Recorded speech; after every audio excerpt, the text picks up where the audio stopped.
Congratulations. You're exploring colleges. Time to fill out forms and write essays, then visit campuses and talk non-stop about your future. But before we talk about your future, let's talk about the future. This one. No, this one. Okay, maybe this one. Here's the thing.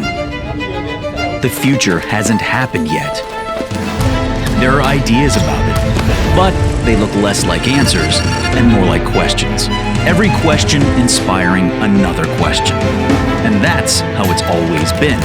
They used to ask what happens when it's not done by hand, when there are machines or software or robots. Questions, not answers. And that's where you come in. You'll ask the questions that guide your future and find the answers that define the future. Where should you go to get ready for that? Glad you asked. This is Jacksonville University.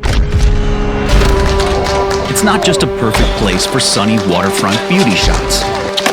Although, here you choose the future you want. How? By defining it yourself. You customize your path and make it one of a kind.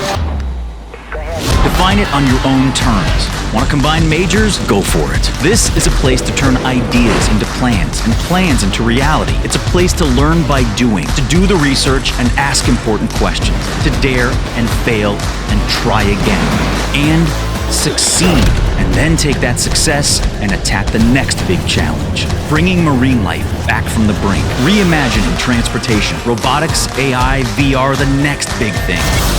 What you take on and how you approach it, that's up to you. You want to build a future where you decide what impact you make?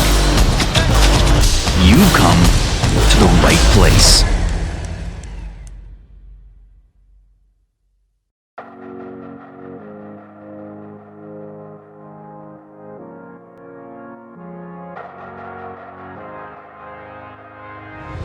Welcome everyone to Jacksonville University, home of the Dolphins.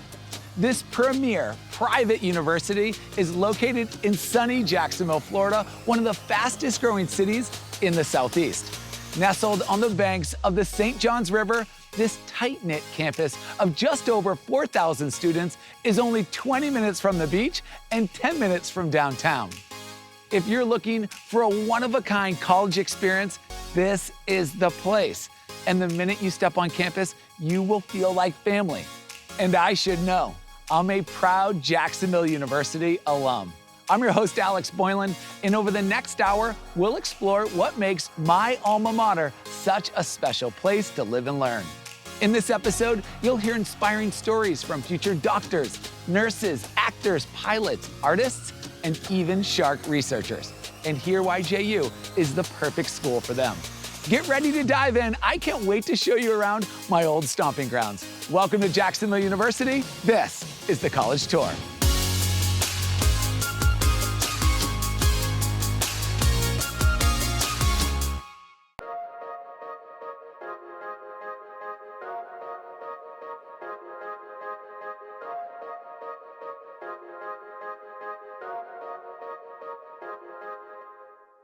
Hi Future Fins, I'm Maddie Chin and I'm a management and marketing major here at Jacksonville University. Today I want to show you our campus.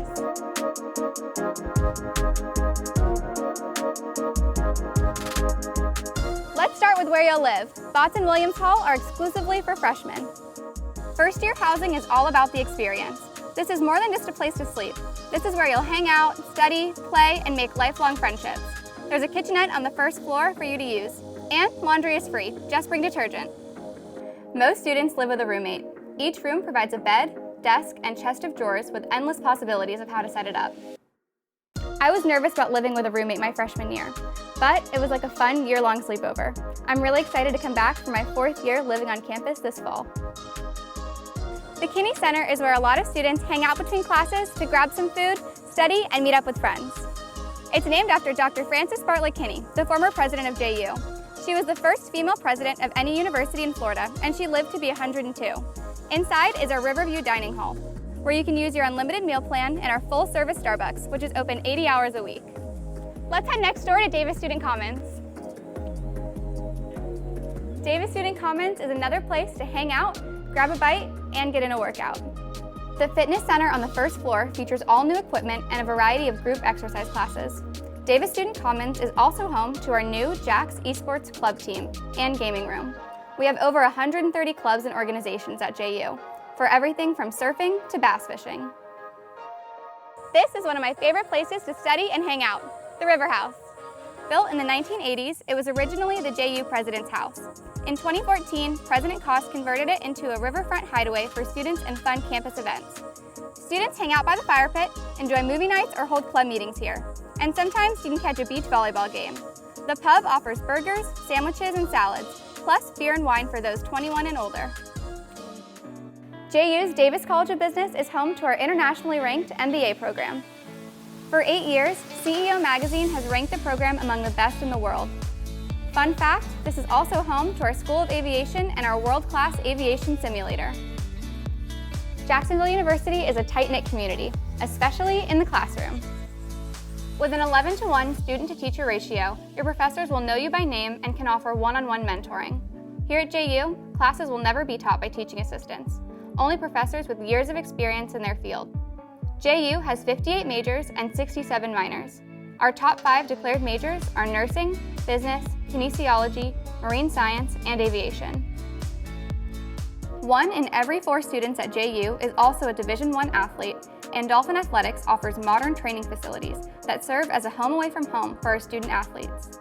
The Rock Lacrosse Center is home to our nationally ranked lacrosse teams, the only Division I lacrosse programs in Florida. Here, they can work out, prepare for games, study, or just hang out between classes. All athletic events on campus are free to students. At JU, we take concerts up a notch by hosting them right on the water. The Dolphin Green and Larry Strom Amphitheater is where we hold some of our outdoor student events.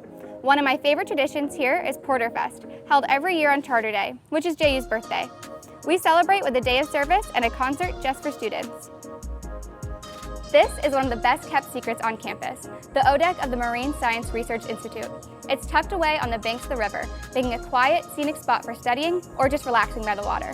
The Institute offers research opportunities for students, including a chance to tag and study great white sharks with our partners at OSearch. Next door is the Rowing Center, another popular waterfront spot for our rowing teams and the annual Rock the Docks event.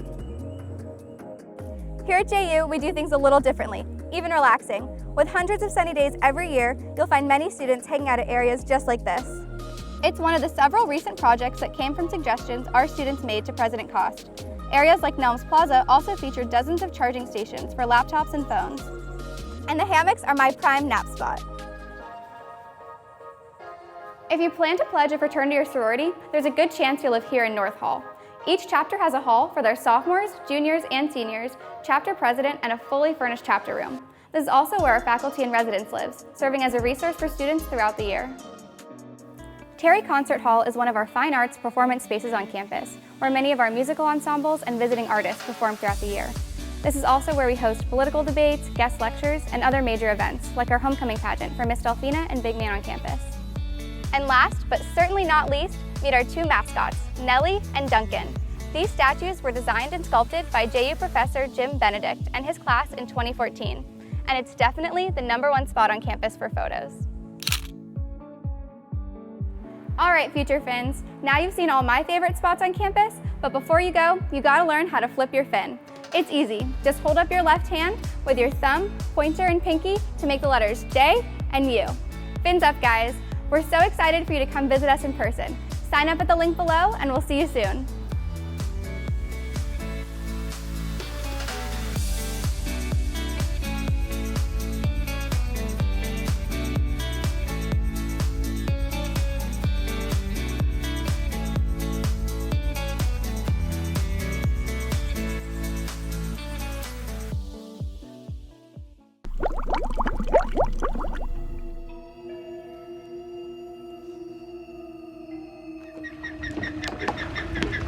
Something's going on with this river that hasn't been happening before. And I don't know what it is. Sometimes they call it a death by 1,000 pinpricks. But something big is hitting the river right now. We have in the past seen fish kills after a bloom of any sort. This is the strongest I've ever seen, so I expect to see a pretty good fish kill from this one. Clearly, we see lots of green coloring, clumping, streaking in the water. This green that we're seeing is due to chlorophyll, which are in these single-celled phytoplankton so that they can photosynthesize. And in small amounts, they're totally natural and healthy for an ecosystem. But at elevated levels, they cause problems. Some of them have toxins. And when they get broken down by bacteria, the bacteria consume oxygen from the water, and those cause fish kills.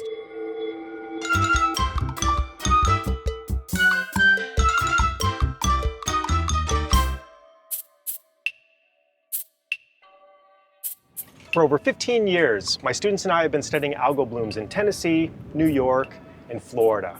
What we're seeing right now in the St. Johns River rivals any that I've seen anyplace else.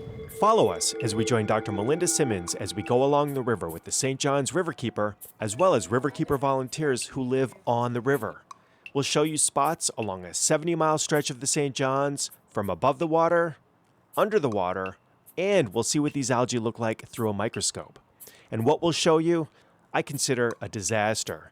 These algal blooms are massive. They're forming nerve toxins and liver toxins, and they're blocking out the sunlight, which impacts all of the vegetation underneath, as well as many other animals. What we're finding is algae everywhere. Let's start at Lake George. I'm Deanne Clark. This is April Kirkendall. We live on Drayton Island. I've lived here about 13 years. I've been here about 11. I do the mail, so I deliver mail by boat to Drayton Island 6 days a week. I'm on the water a few days a week. This bloom that we have today is probably the worst that I've seen it. Worse than normal. Yeah. Than normal, yeah. We typically get algae blooms in the summertime, but it's just kind of adds to the murk to the water, but it doesn't really get to this level where you're starting to see the sheets on the water. This is Drayton Island that we're going to be going around. That's off to our right. Can you Seeing tell? a lot of algae now. Yeah. The green clumps in the water make me suspect a microcystis bloom, and that suspicion is confirmed. This is particularly troubling because microcystis can produce liver toxins. Here we have a dying microcystis colony of many cells, surrounded by individual microcystis cells. Seeing this isn't surprising, since this commonly forms blooms in the St. Johns River.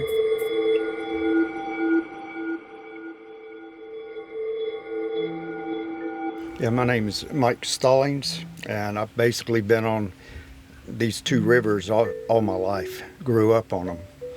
And this is probably one of the worst algae blooms I've seen. It's definitely the earliest. Normally we see it around August. We are at Willaca Spring. We can see with our own eye that there is a problem going on here. There's clumps of algae in the water. It looks like split pea soup. The tree trunks and water lilies are painted a turquoise color.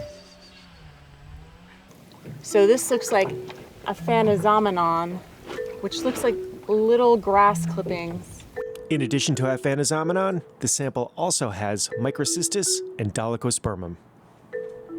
I'm a scuba diver, and the areas that we dive is approximately 30 to 50 feet, and this algae goes from surface to the bottom. We went from the wintertime having 3 feet of good visibility, and now we're at less than a foot visibility.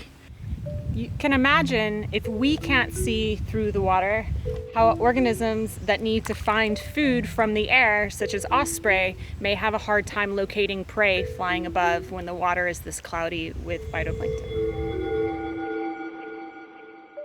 These lab reports definitively identify the culprits: the individual cyanobacterial species present, as well as the different toxins: microcystins, cylindrospermopsin, and the potent neurotoxin, saxitoxin.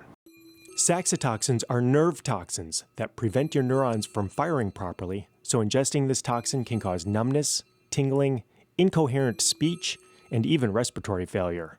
Anatoxin A is another nerve toxin found in algal blooms, and microcystins and cylindrospermopsin cause a variety of toxic effects, including liver and kidney damage. Sam Carr. I'm here in San Mateo. I've been here on the river for over 50 years. This by far has been the longest lasting algae bloom that I can ever remember.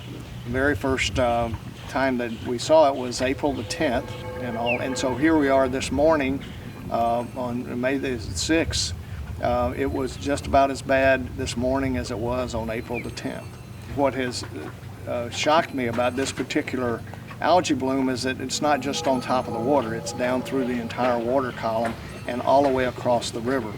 So this morning when we got up, there was a neon green sheen on the water, and you can see how it left it on my seawall. So now the tide has gone down and is now coming back up, but you can see the blue-green algae that is still left on my seawall. And so this will probably wash away here in the next couple of hours. But sure enough, in the morning, guess what? It'll be back. And you can so it gets smell worse it. Yes, you can.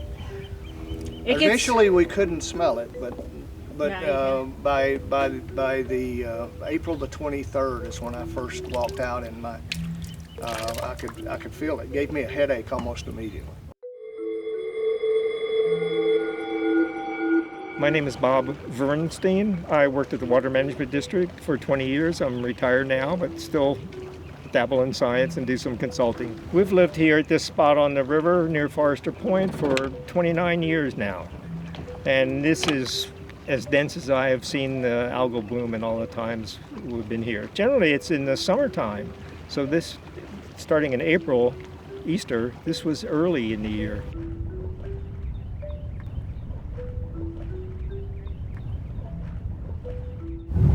A pretty visible front here where the green edge of the bloom is running up against the tannin-rich natural water of the river, but even in the tannin-rich part you can see clumps, and now we're just in the super thick bloom area.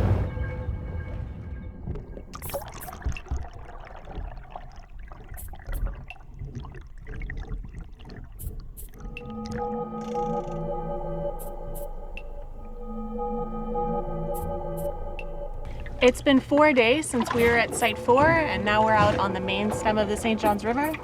So we're currently located right to the east here is the mouth of Julington Creek. Over here to the west is Doctor's Lake. Earlier this year there have been reports of algae in this area, but right now we're not seeing any, but we're going to continue to go upriver or go south to find the northern border of this early algal outbreak. We are just east of Green Cove Springs by Popo Point. When we took a sample, we could see particles in the water. We're here off Watson Island in the St. Johns River, and we chose to stop here because we did notice a green tinge to the brown tannin water. And we took a scoop in our clear container, and we were able to see green particles with the naked eye without the aid of a microscope. Not huge globs like we sometimes see, but still an apparent bloom. Now we're at Middle Point, roughly 8 miles north of Palatka, and we're seeing similar bloom organisms that we did in the samples on Monday. So this looks like a Phanozomenon, which looks like little grass clippings in the water column. Do you see that, Lisa? I do, and that's consistent with what we saw last week at Racy Point, just north of here. So we're seeing this throughout this section of river.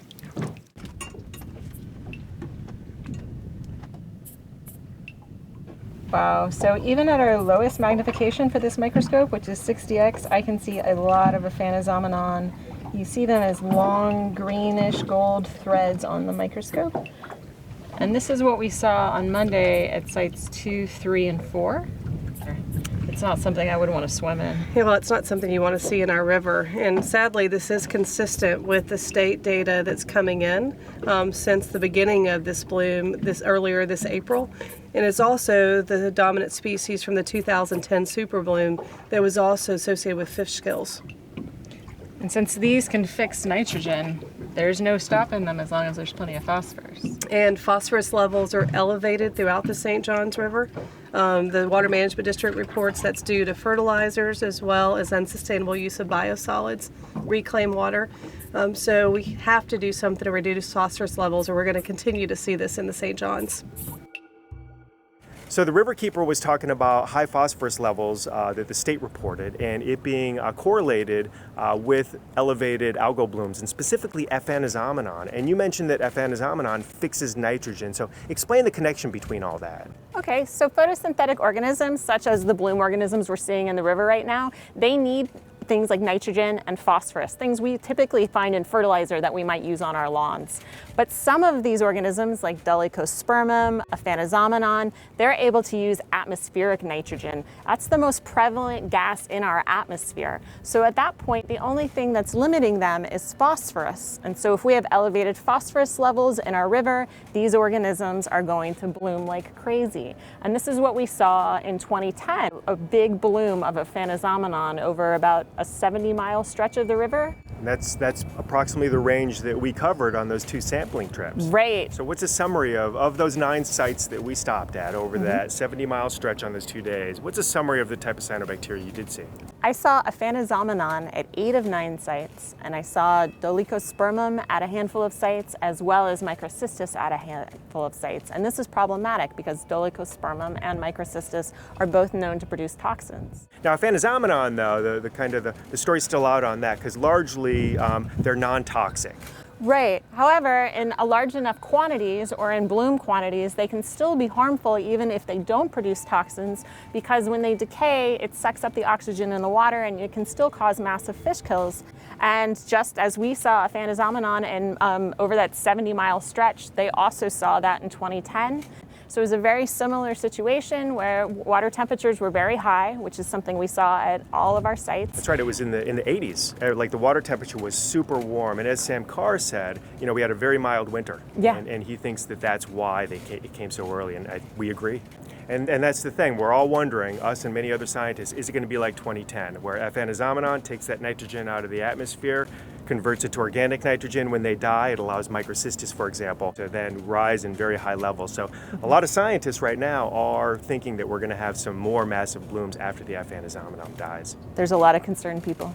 So Microcystis, F-anisomenon, Dolichospermum, microcystins, anatoxins, saxitoxins, so toxins and microscopy. It takes a lot to be able to really identify all of these. Absolutely. Right here in our own backyard in Palatka, we have Greenwater Labs, which is an internationally recognized algal bloom laboratory.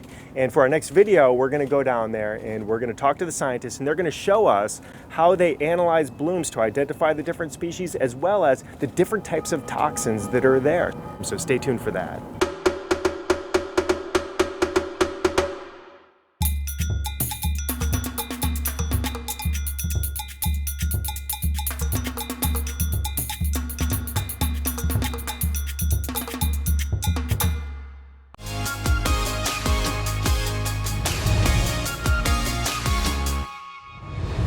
Jacksonville University is always adapting and advancing to give students an exceptional education. That's why it's consistently ranked one of the best regional universities in the South by U.S. News & World Report.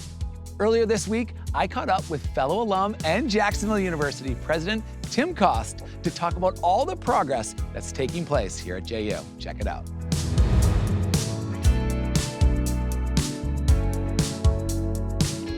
I just want to first of all say, it is an honor and a privilege to be back here at Jacksonville University. I love this university so much, and what you have done to transform this place is remarkable. I want to let the audience know, I mean, President Kost is a Jacksonville University alum.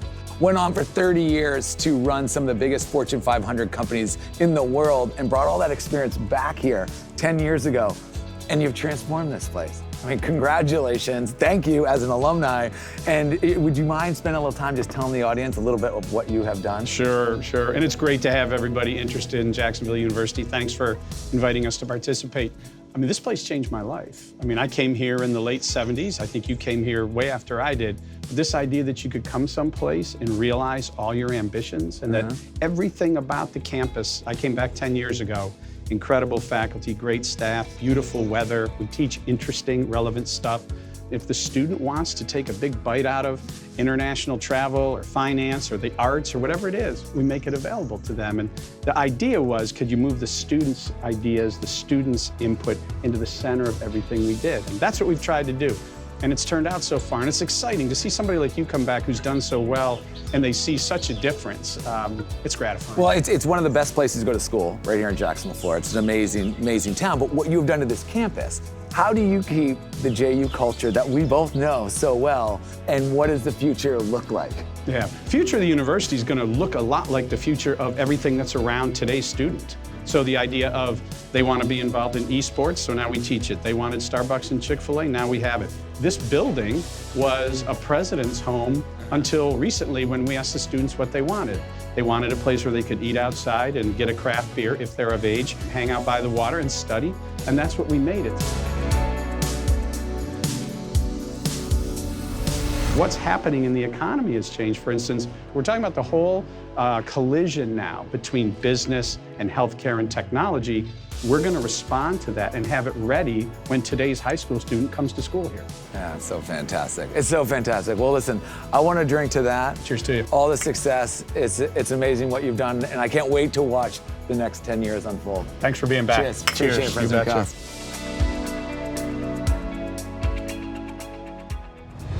President Cost is the best, such a phenomenal leader, but also so approachable. As we were walking around campus, he loves to stop and talk to students and see how they're doing. Our university is definitely in good hands with this incredible leader. Thank you for taking the time with us, President Cost. We really appreciate it.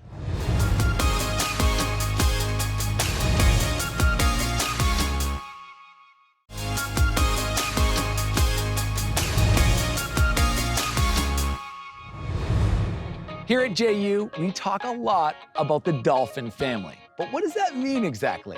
Our next student has a unique perspective on that. Danya is a first-year communications major with minors in marketing and dance. She's over at the Founders Building, the oldest building on this campus. Danya, please take it away.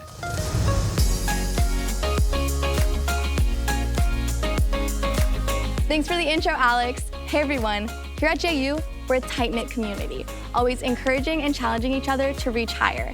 That's why we call it the Dolphin Family, which is especially true for me since I literally grew up here on campus. My dad was a professor here for over 30 years, and I graduated from a preschool located right here on campus called Wilma's Little People School.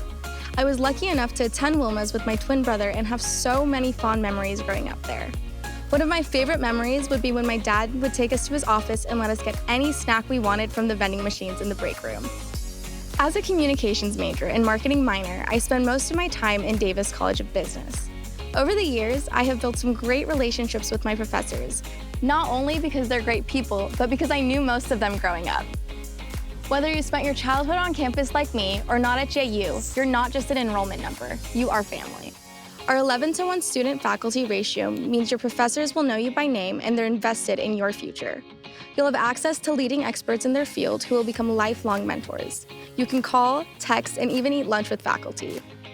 JU President Tim Cost even gives his cell phone number to all incoming students and parents, and that's what makes JU really feel like home. Looking back, it's incredible to be standing right here where it all began. Coming here, you'll be able to build and create relationships with students and faculty who care about you and want to see you succeed. They will push you through the challenging moments of your life and encourage you to become the best version of yourself. This is what it means to be part of our Dolphin family. Back to you, Alex.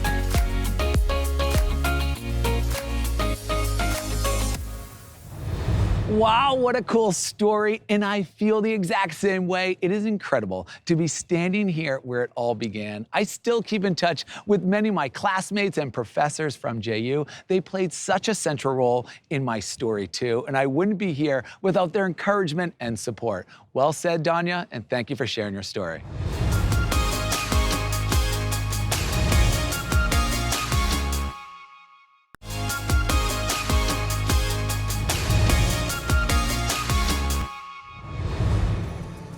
Education isn't one size fits all. You are unique, and your college experience should be too. Our next student has really embraced that. Sam is a junior marine science major with a minor in chemistry. With over 100 majors and minors, study abroad, and a wide range of student clubs and organizations at JU, there are endless opportunities to customize your experience. Sam, we can't wait to hear your story. You are on.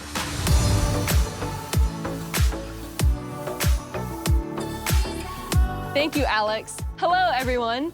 Ever since I was in kindergarten, I have loved everything about the ocean and conservation of the environment. So, no surprise, the marine science program at Jacksonville University was the perfect fit for me. My interests are very diverse, and JU allows me to customize and explore my academic experience to fit my passions. At JU, I'm extremely involved in all things related to my major, including a recent study abroad experience in Belize. This 3-week-long trip was filled with snorkeling, tropical species identification, research, and the Coconut Olympics on a 4-acre island. While I was there, I conducted research on octocoral distribution, or the placement of sea fans and sea rods along the reef off of the island. My classmates and I are excited to be presenting this research at the National Conference of Undergraduate Research. At JU, you can be strategic about customizing your undergraduate experience. The university created an app called Pathways of Distinction, or PODS, that allows you to explore all the different combinations of majors and minors and connect them to the career that you want. I know I want to pursue a research-based career as a marine ecologist, so I added a chemistry minor to learn more about it. One of my friends wants to photograph deep-sea organisms, so she added a photography minor. Whatever your interest or dreams, Jacksonville University allows you to explore the possibilities and create a path that is as unique as you are. After graduation, I am hoping to attend graduate school to become a marine ecologist or have a career in conservation. After being involved in over 5 different research projects at JU, I feel extremely prepared and excited for my future. Back to you, Alex.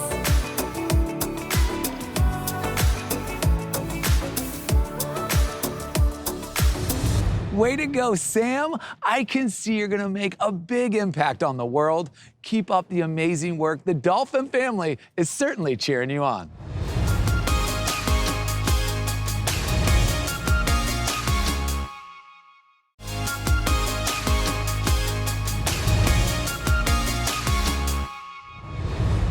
Jacksonville University has some hard-to-find programs that attract students from all over the world, like its aviation program. Next up, we'll meet Joseph, a senior aviation management major. He had a very specific list of criteria he was looking for in a college to help him realize a lifelong dream. He found that and even more right here at JU. Joe, you're up, my friend.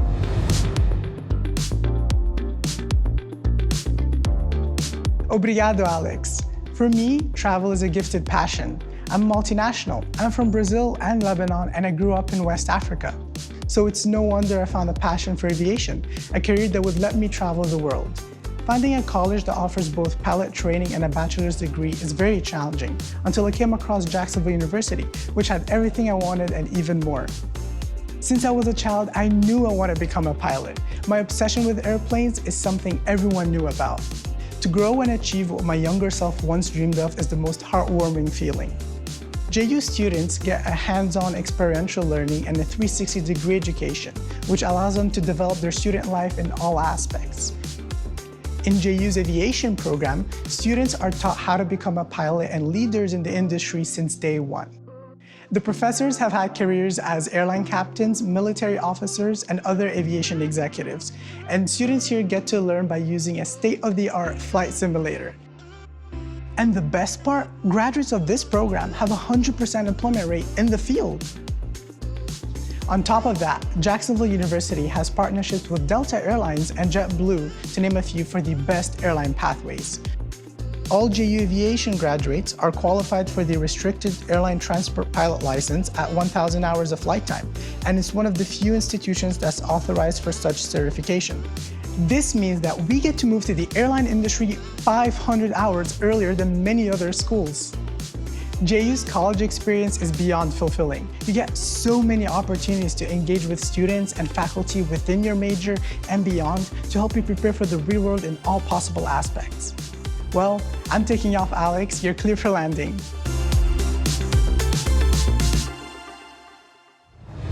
Copy that, Joe. I want to give that flight simulator a try. It looks so fun. How cool that you turned your love for travel and passion for planes into an exciting career.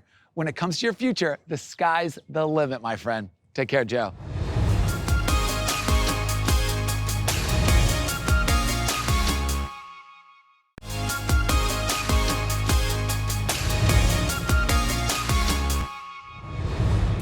With its competitive Division I athletic programs, JU offers the atmosphere of a small private school with the exciting perks of a bigger public school.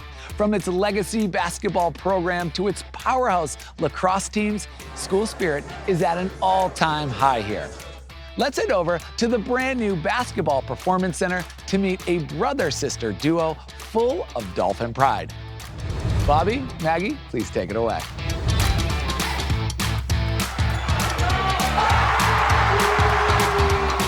Thank you, Alex. Hey everyone, with 7 Jacksonville University legacy relatives and a brother about to graduate, I knew I had to check it out.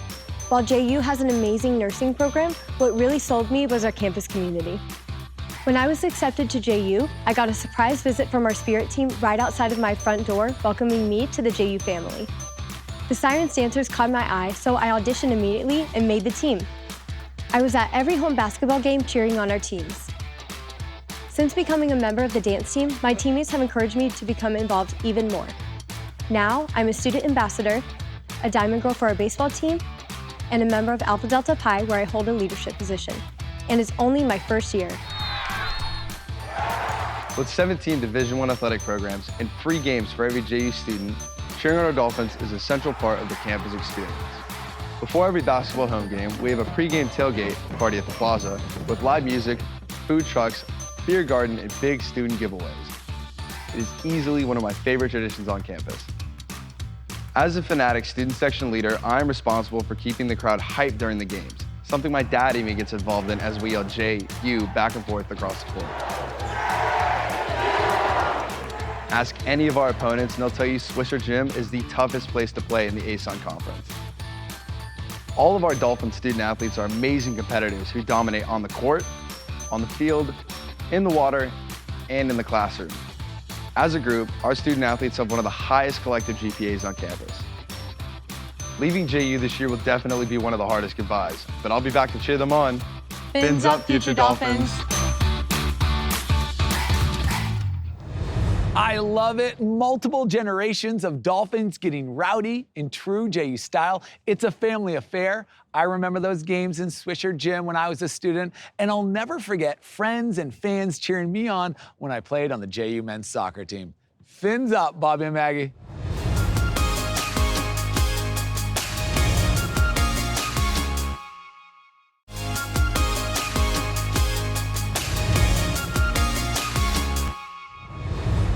Okay, everyone, let's meet James. He's a senior theater arts major with minors in music and business administration. James has practically done it all during his time at JU, from starring roles to student ambassador and even the student improv club. Living on campus allows him to explore all that Jacksonville University has to offer. James, please take it away.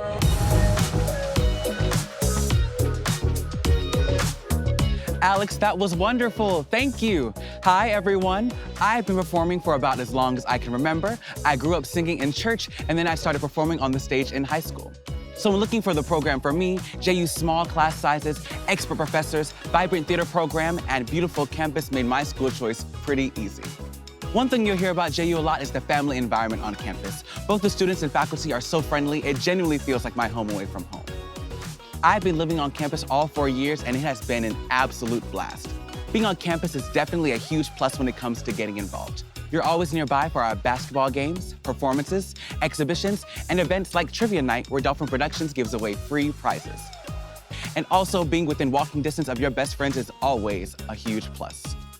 Our first-year students will live in one of our 2 recently renovated freshman residence halls, Botts Hall and Williams Hall. Both halls come with huge TVs, study rooms, and foosball tables on each floor where students can enjoy college life. And also the free laundry and the free parking are definitely a huge plus. JU offers 10 fraternities and sororities and has over 100 active student organizations ranging from esports to club soccer. Plus, there are tons of student jobs on campus that allow you to earn while you learn. I've worked with career management, admissions, residential life, and new student orientation. I've also been a part of some great organizations such as our FinProv Improv Troupe, where I was vice president my junior year. Jacksonville University's campus is an open door to a customized experience. It is up to you to make the most of it and create memories that will last a lifetime.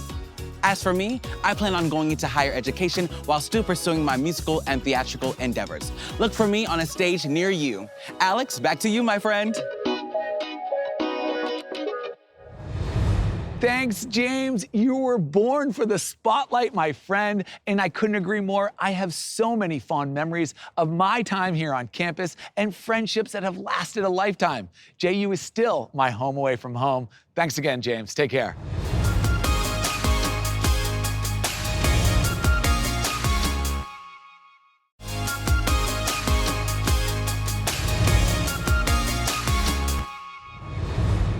JU has strong roots in Jacksonville, or as the locals call it, Jax, the most populous city in Florida.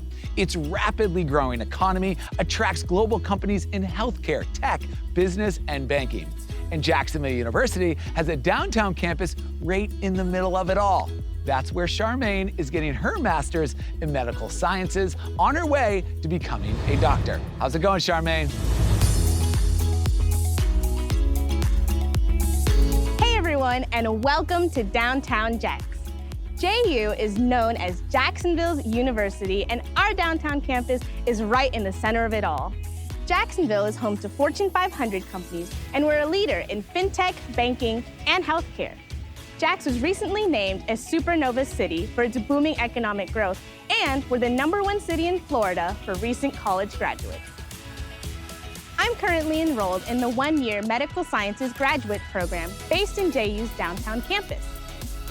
It's designed to prepare future doctors, dentists, PAs, and other aspiring medical personnel for the rigors of medical school by mirroring your first year at a medical college. After graduating with my bachelor's degree and working at one of the many Jacksonville hospitals, I was drawn to this program to get myself ready for medical school. As an aspiring doctor, JU's program allows me to strengthen my application for medical school, receive free MCAT tutoring, and gain the study tools I need to succeed in my future. When I'm not in class, you'll find me at one of the cafes, restaurants, or beautiful parks here in the city. Sitting by the water is the perfect place to study or just to chill with friends. And we're just steps away from concert venues, local breweries, and the Jags Stadium. I love being in the heart of the city every day. You can almost feel the opportunities. With Jacksonville being one of the best places for young professionals and job seekers, it means you don't have to choose between a great place to live and a great education. Here, you get both. You know what I'm talking about, Alex. Back to you.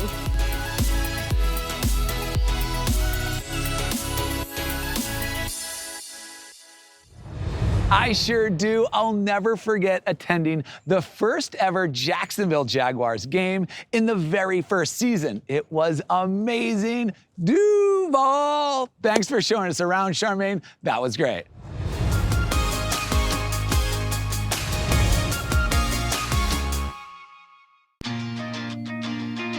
Hi everyone, it's Tim Cost here on the campus of Jacksonville University. You know, our fall semester's underway now. We're back, all the students are here. And they've spent their entire summer working and researching and exploring. And I'm really excited for you to hear about some of their stories. My name's Sean Cascadden, and I'm an exercise science major here at Jacksonville University. I chose to come to Jacksonville University to pursue my career as a Marine Corps officer because of how exceptional JU NROTC as a unit is. I've earned the title Marine, which is something I've dreamed of doing since I was a little boy. So there's a lot of pride that comes with earning that.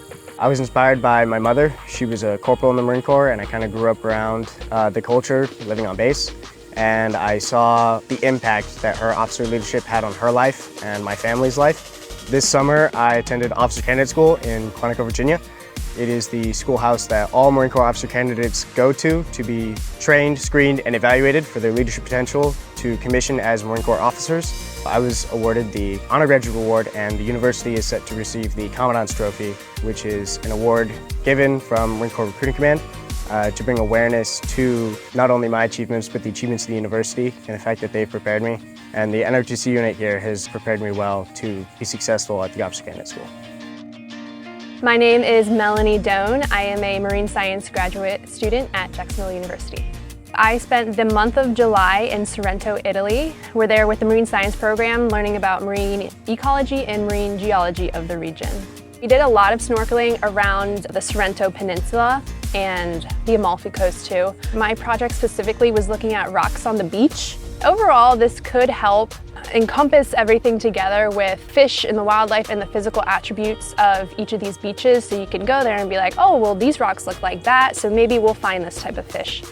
A huge shout out to all the donors and supporters who make programs like this possible. It's something that I wouldn't have been able to do at a different school, so thank you.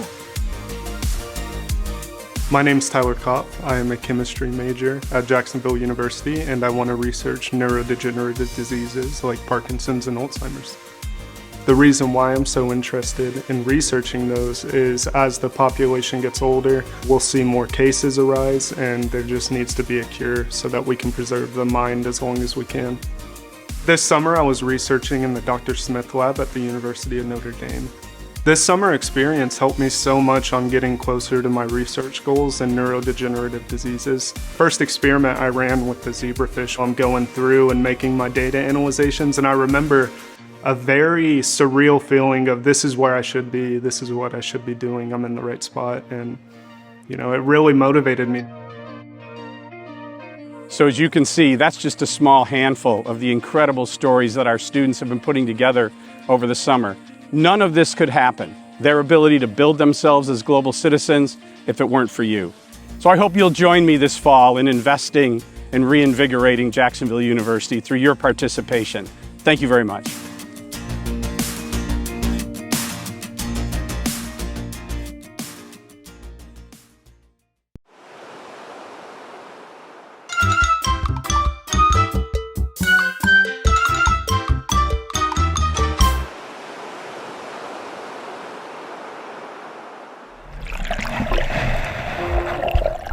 Only 3 inches long, young Pip faces many hungry predators in her new world.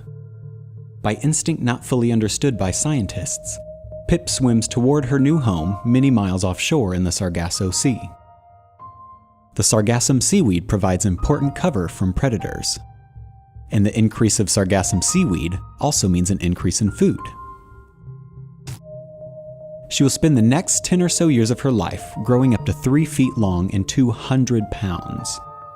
Now, with her increased size, her only natural predators are large sharks. Pip will now travel the long journey back toward the beach from which she came. How she knows where to go and how to get there is not fully understood, but researchers have shown that loggerhead turtles respond to the Earth's magnetic field. She is not the only turtle to have made the long journey, and she, along with other turtles, will spend the next 20 years growing into an adult in a relatively shallow area along the coast. Now, at reproductive age, she finds a suitable mate. About 2 weeks later, Pip emerges from the ocean she has called home for the past 30 years to dig her first nest. There she lays upwards of 100 eggs to begin the next generation of sea turtles. Pip then returns to the shallows where she will mate up to 6 more times, depositing hundreds and hundreds of eggs by the end of the summer. After 50 to 60 days, the turtles are fully developed and begin to hatch from their leathery, golf ball-sized eggs. The hatchlings will wait below the surface of the sand until the temperature drops, signaling nightfall. Under the cover of darkness, when their predators are less active, they will emerge from the nest and make their trek to the ocean. Those that escape their predators will swim to the Sargasso Sea, just as Pip did 30 years before. A journey that has been repeated by countless generations of loggerheads.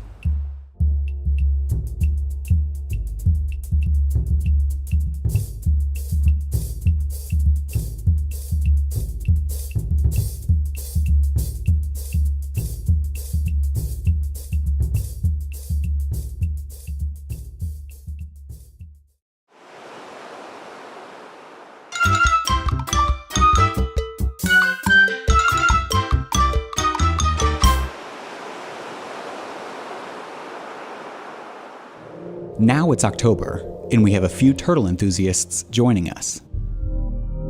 This is Nest 78, the last nest my team will excavate this season.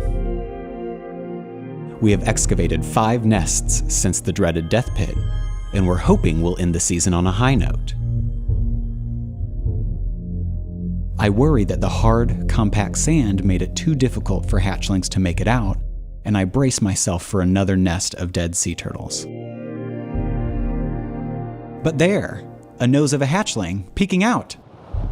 I'm gonna slowly dig it out, trying not to injure it. He's having trouble getting out because the sand is really compact from all the waves washing over. I'll let him get out by himself. Ah, he's so cute. Oh, I see there's another hatchling. So this one I'm gonna put in the bucket.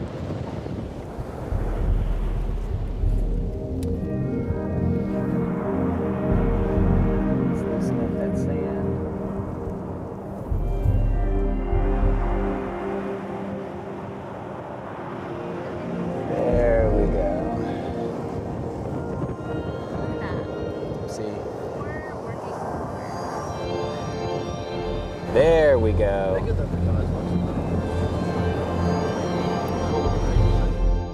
We then encounter a turtle covered in fire ants. Yeah, this guy's really weak, but he's still alive. If we had not liberated these trapped hatchlings from the compacted nest, fire ants may have eaten them. We quickly rinse her off in the ocean before putting her in the holding bucket. I got another turtle too. He's struggling, but he's doing it. There he goes. Look at that. Yeah, there we go.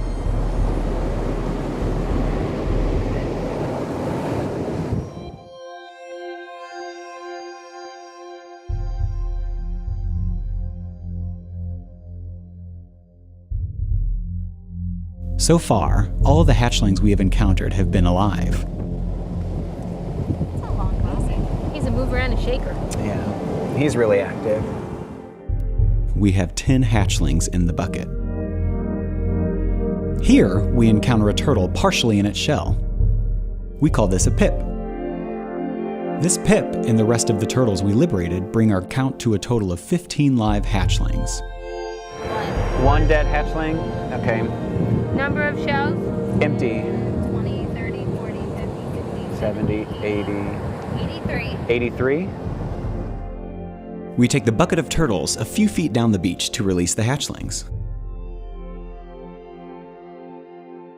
To double check our number of freed turtles, we count them one by one until the bucket is empty.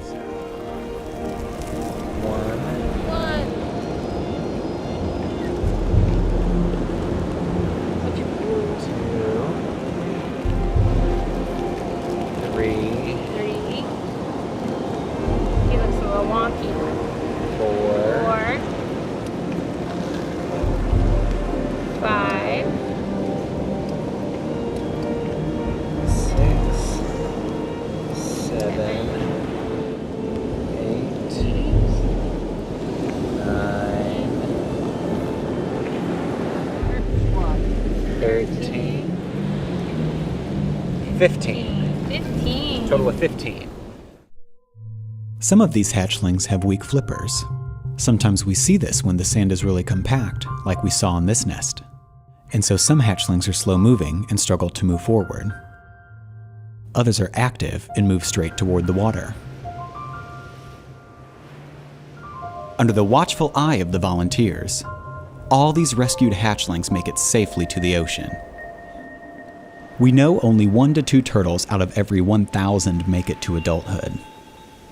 This year, on just this 4-mile stretch of beach, our data shows 7,700 baby sea turtles made it out of their nests. Maybe, just maybe, 15 of those will become magnificent adults. Maybe even this one.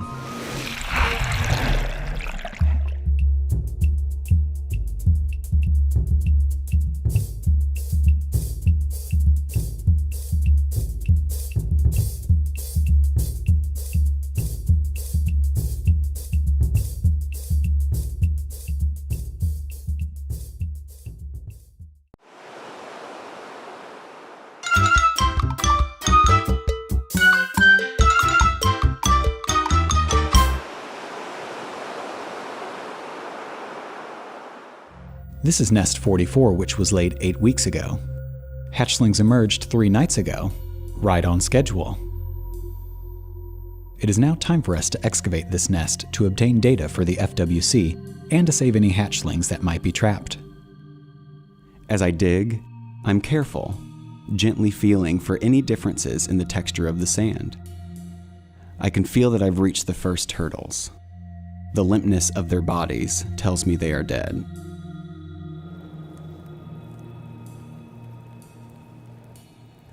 Dead turtle after dead turtle is pulled out of the egg chamber and passed to Caitlin to get counted. The smell is horrible. Death permeates the air. I'm only getting dead hatchlings. The lineup of the dead hatchlings is growing. Sometimes things go wrong with nests and the turtles don't make it. They hatched, but why didn't they emerge from the nest? I didn't see any fire ants or crabs, so I wonder if being trapped in the sand caused them to be cooked by the hot sun.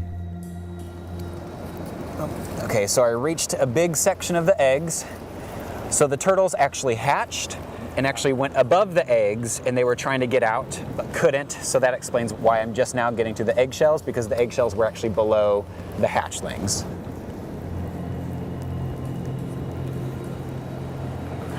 A live turtle.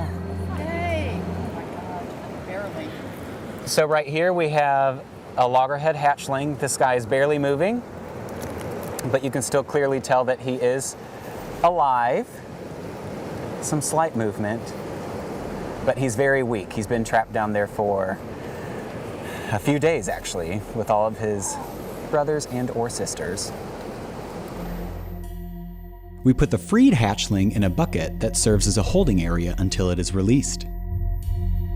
And not long after, here's another live hatchling. He's a little bit more active than his sibling. So we're actually going to put him in the bucket to join his sibling.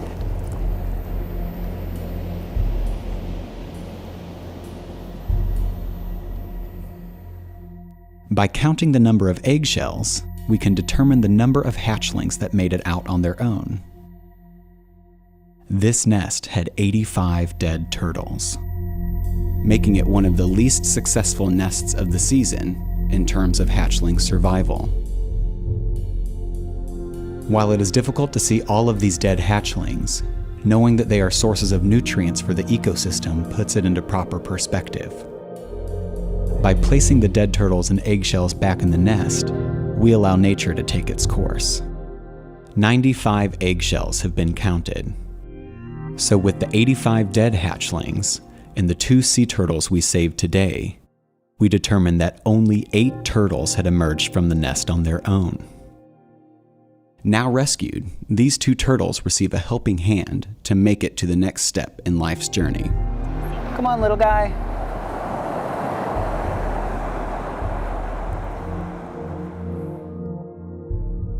Some need a little encouragement.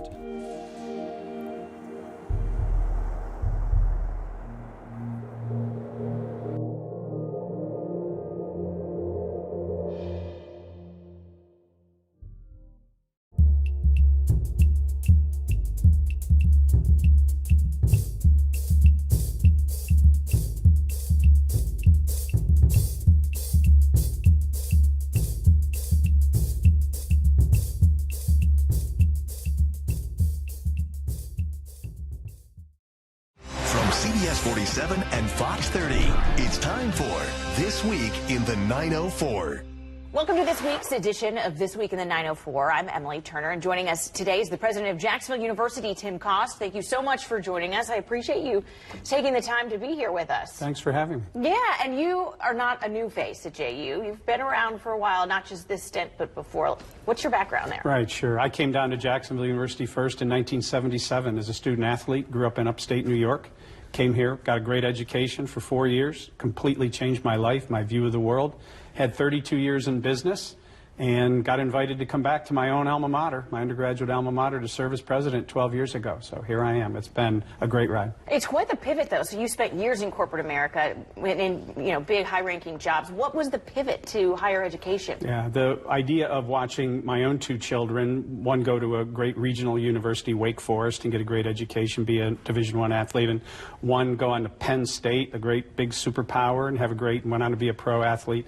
I watched the way they were recruited, the way these universities were run, and then I ended up in my corporate career at a company called Aramark right before I went to PepsiCo, and Aramark runs lots of college campuses, so you got to know a lot of college presidents. And when I was asked to come back and serve at my own alma mater on the board, that gave me more insight. I tried to help them with a strategic plan, some fundraising, and it went from there. It was a progression. So you started, well, small, I guess, as a student technically, and now you're running the show.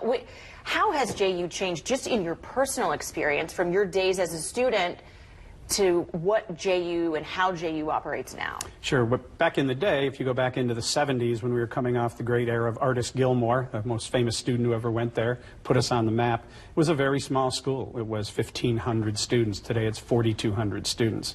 It was also primarily what the world would call a liberal arts university, sort of the social sciences and humanities. And today, while we still have that, we now have 5 colleges, we have 11 schools, we have 4 institutes, and the big things we do, the things we're probably best known for these days, are healthcare, business, and technology. We're great in the fine arts, we're great in the arts and sciences, but you try to reposition the university, we try to kind of bend it around the corner strategically so that it would be there when this economy arrived. So we thought there would be a big play in healthcare way back in 2012 when I took the job, so we started to offer things, and that's what we reflect today.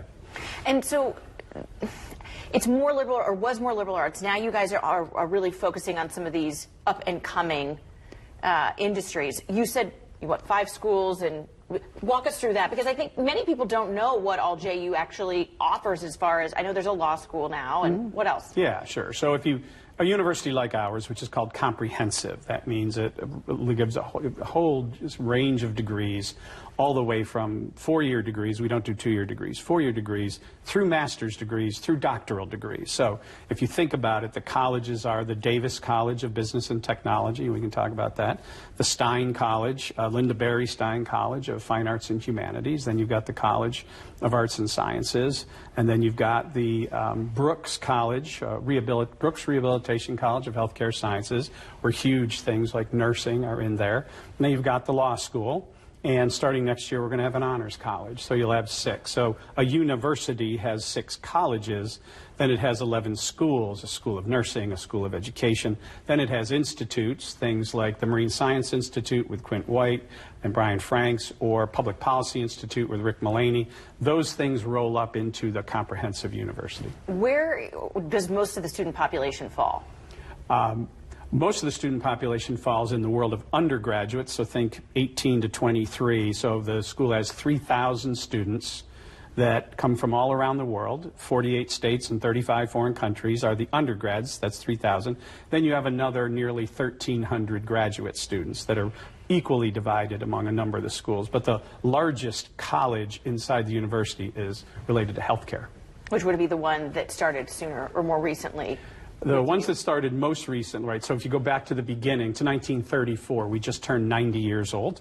Happy which was birthday. A great, thank you. It was a great celebration for all of us, yeah. So where it started was kind of the classic. If you think of 1934, you're right in the teeth of the Depression. So these folks were teaching just a couple of things, and that the college kind of got built up around what was known as arts and sciences, like many people do. And then in the more recent years, we've bolstered up what's going on in the Davis College of Business and Technology and the Brooks Rehab College of Healthcare Sciences. Those have been the ones.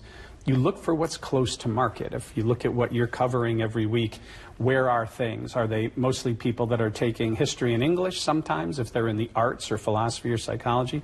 But a lot of times you're talking to business people who have law degrees or they have finance backgrounds, and that's what the general Northeast Florida region needs, so that's what we produce. Is it predominantly Jacksonville, Northeast Florida folks who are attending, that like they're, oh, I graduated from local high school X in Jacksonville and now I'm going to JU, or are you mostly getting people from out of the area that are coming here? Yeah, it's this year it's almost exactly 50-50. So our charter, the way we're running ourselves, our protocols, are different. If you think of the ecosystem of higher ed that's in the area, you've got very good public university, UNF, who should draw most of their students from Florida, okay?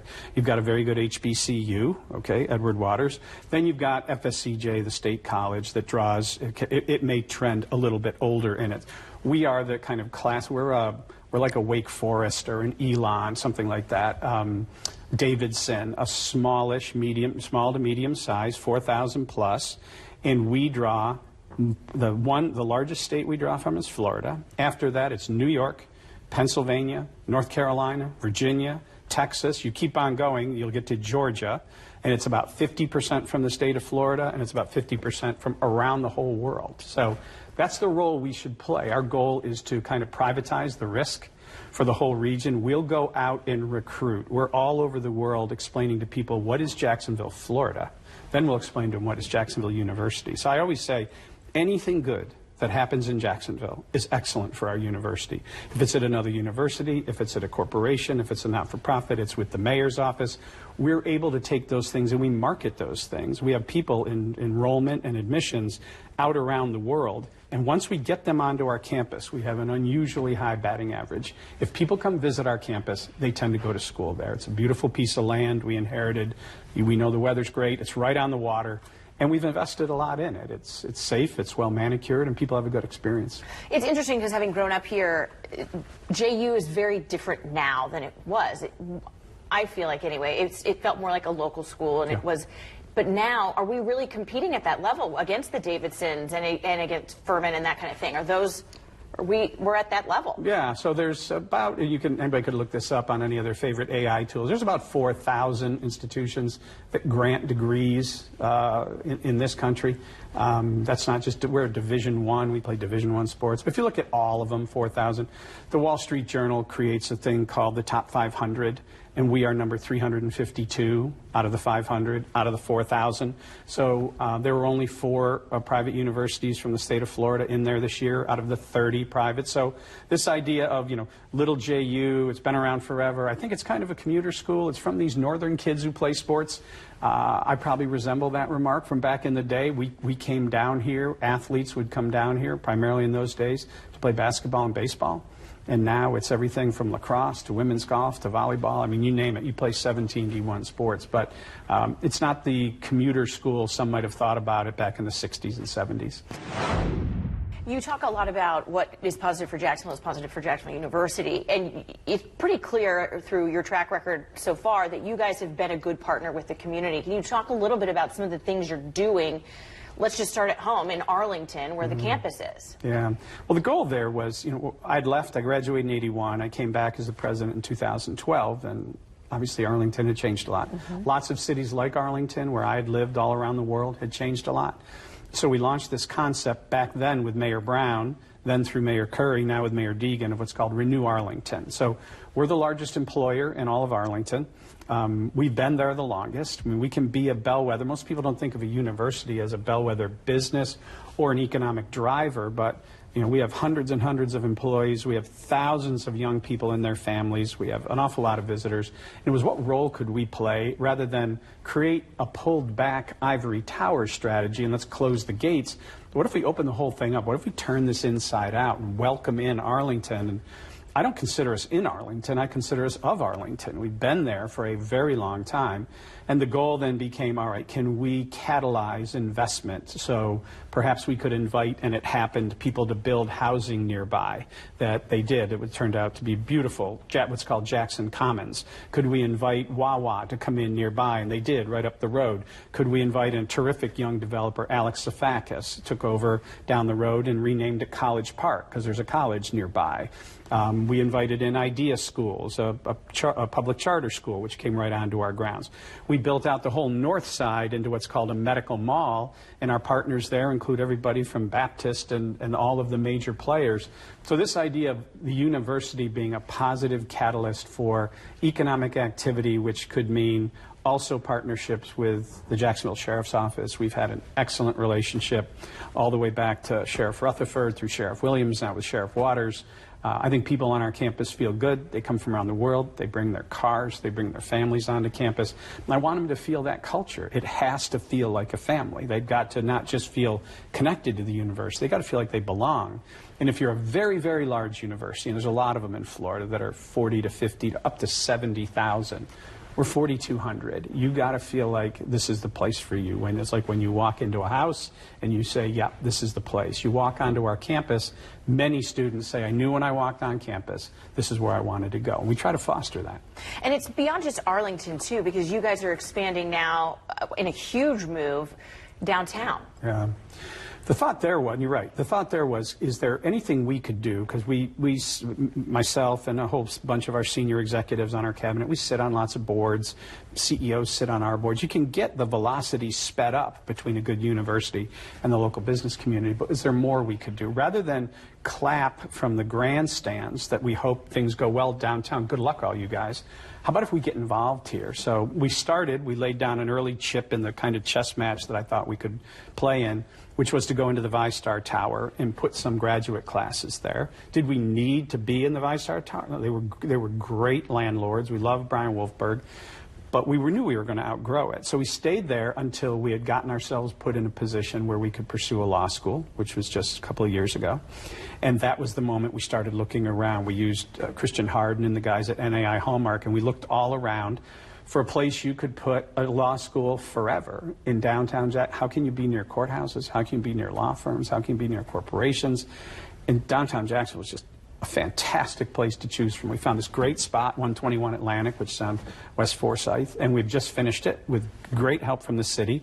The city put in $6.5 million. We put in $6.5 million, and we renovated this building. And I would invite you. It is exciting now to see what's happening because now people see the Jacksonville University logo downtown in a big way, and hundreds of students are moving around down there, and they're looking for places to eat and things to do and places to live. That's how you do, I think, true kind of grassroots economic vitality. When will classes start happening in that building? We're in our third year. But yeah, but I'm saying in the new one. Yeah, we're in it. We're already in it. I'm sorry, we're already in it. We began there August 19th. So you have your first year, L1, that was in the VyStar Tower. Your second year students, L2, that was in the VyStar Tower. This year, the L3 classes, everybody's for the first time in the new building. It's 55,000 square feet. We have an option on a floor above us. It's exciting to be down there because there's an energy about being downtown, and we have a lot of people come down there. There's people who invest in what we do, who want to see the new facility, and we looked long and hard at whether or not the world needed another law school. And we were the first new law school in the country in 14 years, and we were the first new law school in the state of Florida in 22 years. Wow. And we looked at it almost since the day I got there. So we looked hard at it. I mean, analysis, talking to people, talking to the bench, the bar, the general counsel around here. We talked to people about it for the better part of 7 years before we found the curriculum we wanted, an incredible dean, Princeton undergrad, Rhodes Scholar at Oxford, Yale Law, went on to be the president of Brooklyn Law School, which is 1,500 students. Ours is not going to be that way. Our law school is likely going to be between 450 and 500 students. It's exciting, and it resonates with people, law school and the medical school. We're about to break ground with our partners, LECOM, and open the first ever 4-year medical school in that 200-year history of Jacksonville. So there's things. Jacksonville is a great city, fast-growing city, good region, good weather. It doesn't have tourism and hospitality. It doesn't have a veterinary school. It doesn't have a dental school. It doesn't have a medical school. And we get to look at this, and we try to, we bounce ideas around with UNF and FSCJ and Edward Waters.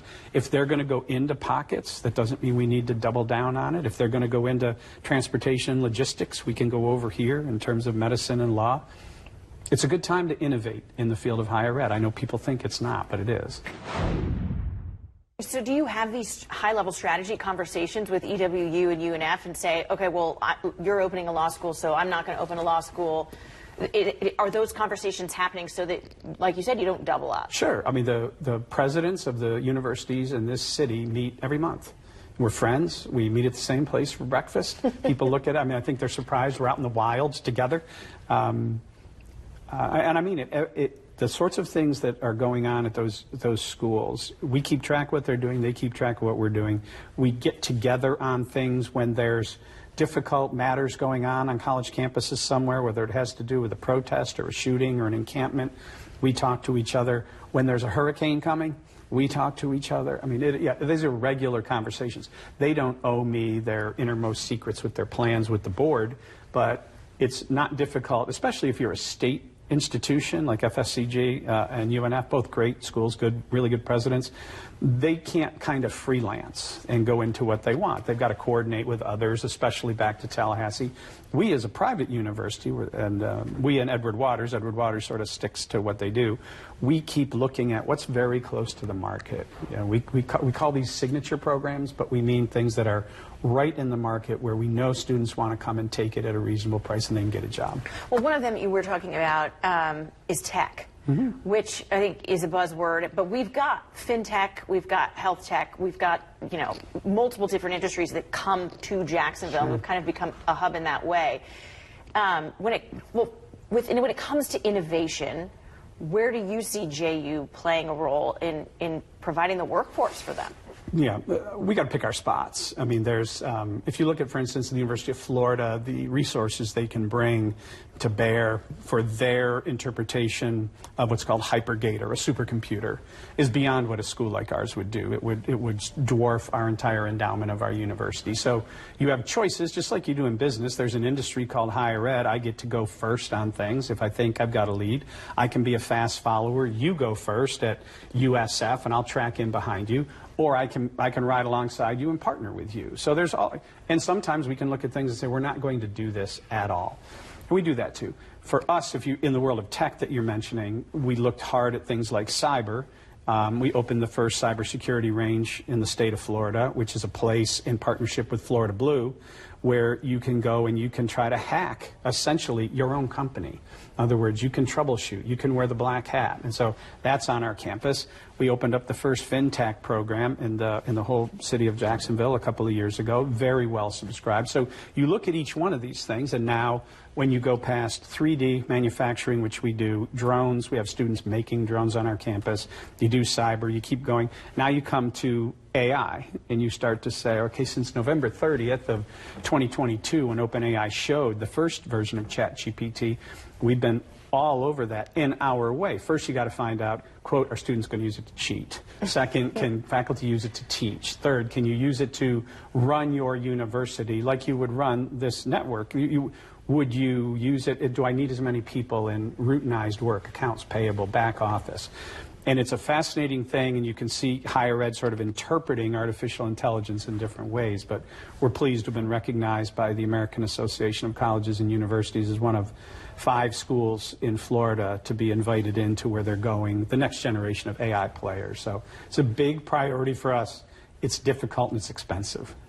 I could see that. It's also, because it's so new, like, where do you even go with AI? I mean, we don't know, with elections, with careers, all of that stuff. That's something that you guys are going to be on the forefront of. We are, exactly. And you would do what we're doing. So in our case, rather than have it be a top-down, the president and the CFO and the provost are going to tell everybody what's going to happen, we immediately, I mean, within a week of OpenAI showing ChatGPT, and now there's many, many sisters and brothers to that product, we brought our faculty together and we said, we want to create a series of faculty conversations, which became faculty committees, which then takes us to, now let's go outside and start to pull in outsiders to help us. And the minute that new students come on, we used to call them freshmen, now they're called first year, the minute they come on campus, we're trying to show them Riverside, Springfield, Brooklyn, and downtown, a Jags game, Jumbo Shrimp game. We want them to stay in town.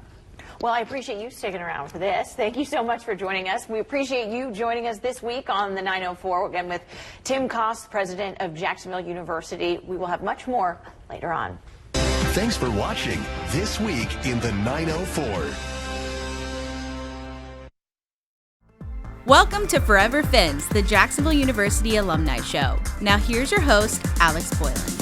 What's up, fellow Fins? I'm Alex Boylan, a proud 1999 JU graduate. Last year, we filmed an episode of the college tour at Jacksonville University, now streaming on Amazon Prime, so please check it out when you can. And it was so cool to be back on campus for that episode. I got to personally see all the incredible things going on at JU these days and thought you should all know about them too. And what better way to share them than a video delivered right to your inbox? So please sit back and get ready to experience the latest at JU as I give an update on what's happening on campus. This is Forever Fins, the Jacksonville University Alumni Show. So this spring, our Dolphin family celebrated a big milestone, the 10th anniversary of Tim and Stephanie Cost serving as President and First Lady of Jacksonville University. It has been a remarkable decade of growth under their leadership. A College of Law, a medical school coming soon, the highest rankings in school history, hundreds of partnerships, and more than $100 million invested back into our campus. Congratulations and thank you to Tim and Stephanie Cost for your dedicated service to our alma mater. The future of JU has never been brighter. Next up, Dolphins embarked on an intergalactic journey this spring when JU hosted Apollo 15 Commander Colonel David Scott, the 2023 Presidential Global Citizen Award recipient. Scott drove the first lunar rover on the moon and has logged over 500 hours in space. He shared stories of his space travels and talked about the importance of scientific exploration for the next generation. Next, we have to give huge thanks to you, all fellow alumni, for giving back to JU during our 5-day Spring Giving Challenge, Dolphin Dash. Thanks to your support, this was the most successful Dolphin Dash ever, with more than $4.2 million raised, over 8,000 donors. It's incredible. And for the second year in a row, the JU Board of Trustees provided $10,000 scholarships to 3 deserving students. Way to go, Fin Fam. Now, commencement is one of our favorite traditions. It's so inspiring to see students walk across that stage and accept their diplomas. They've worked so hard for this moment. And this spring, over 650 students joined the Dolphin alumni ranks. And I want you to meet one of them right now. Priscilla Valdera is earning a BS in biology with minors in chemistry and communications. She's a member of Tri Beta, Phi Kappa Phi, and the National Society of Leadership and Success. And she recently completed a prestigious research internship at the Mayo Clinic. Priscilla is also a proud first-gen college student and serves as president of the Hispanic and Latino Student Association. After graduation, Priscilla is off to grad school, where she will pursue a PhD in a biomedical field to study diseases and develop therapies. Congrats to all the students graduating this spring. As alumni, we have a chance to open doors for the next generation of Dolphins. It could be mentoring or just connecting them to an internship or maybe a job. If you can help pay it forward to a JU student or grad, send a quick email to careers@ju.edu and tell us how you'd like to be involved. Hold on, Fins, one more thing before we wrap up. Please mark your calendars for April 14th when we celebrate JU's 89th birthday with the annual Global Toast. Wherever you are in the world, raise a glass, water, coffee, or maybe something stronger, and wish JU a happy birthday.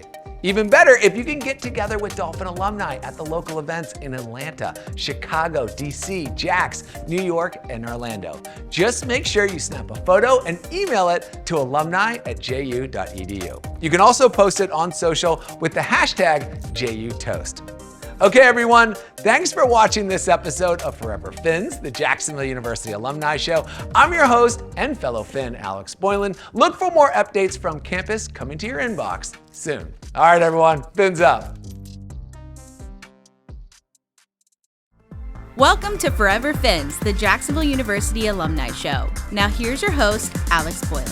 Hello, everyone, and welcome back to Forever Fins. This week, I had the pleasure to sit down with the newly hired coach of the JU men's soccer program, Coach Ali Simmons. Ali is a highly accomplished coach with a winning track record as a multi-time national champion and NCAA tournament participant. Having most recently served as the associate head coach at Elon, Simmons brings a relationship-centered coaching approach that is set to make an immediate positive impact on the culture of Jacksonville University's men's soccer program. With a proven history of success at every stage of his career, Simmons is poised to lead the team to new heights. So without further ado, here is our unedited interview together. Have a watch. What's up, everyone? Super excited. We're here at Jacksonville University in Southern Oaks Stadium, up here in the Loftman's Cottage. Coach Alex Simmons, he's going to give us a few minutes. Very excited to dive into this interview and just kind of open up what you're doing here with the men's soccer program with the audience. So let's start off with, you've been here 6 months. What is the state of the union of what the program you inherited and where you are planning on taking this? Well, thank you very much for coming, first and foremost. Wow, it's been 6 months already. I definitely inherited, it wasn't an empty closet for sure. There's some really, really good players here. There's a wonderful infrastructure here. There's a beautiful field that we're looking out on. We're 3 miles from the beach, the greatest state in America, in my opinion. So inherited a very lucky situation.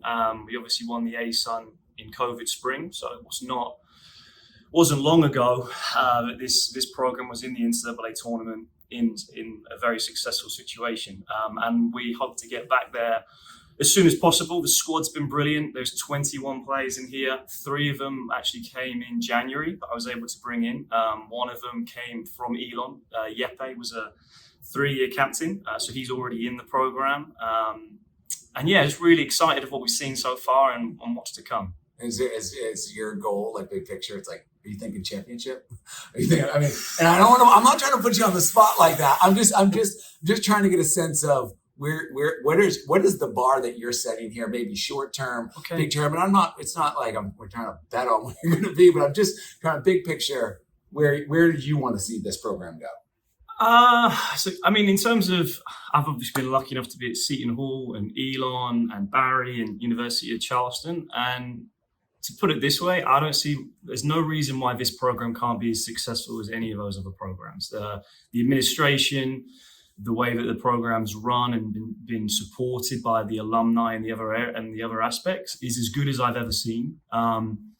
But to shy away from the championship question, the aim is to win every game one step at a time. It's a boring response. It's as old as time. Very political, but it's all good. But our ultimate goal is to be competitive, to make the alumni proud, to give a good account of ourselves, and to be ready to go versus Duke away on the season opener. Yeah, it's great. And we'll get to the schedule here in a second. It's a very impressive schedule. Let's just take a minute on recruiting, and let's talk about the recruits that you brought in here, because I've been watching behind the scenes. It's been an impressive amount of work that you've been putting in, but I believe there's 11 new guys. Yep. So can you touch base on who you're going after, why you're going after them, and where we are at right now? Okay, yeah, of course. Recruiting is the bloodline of the program. We have 11 players who are all very, very different in their stages of their career. We have graduate players.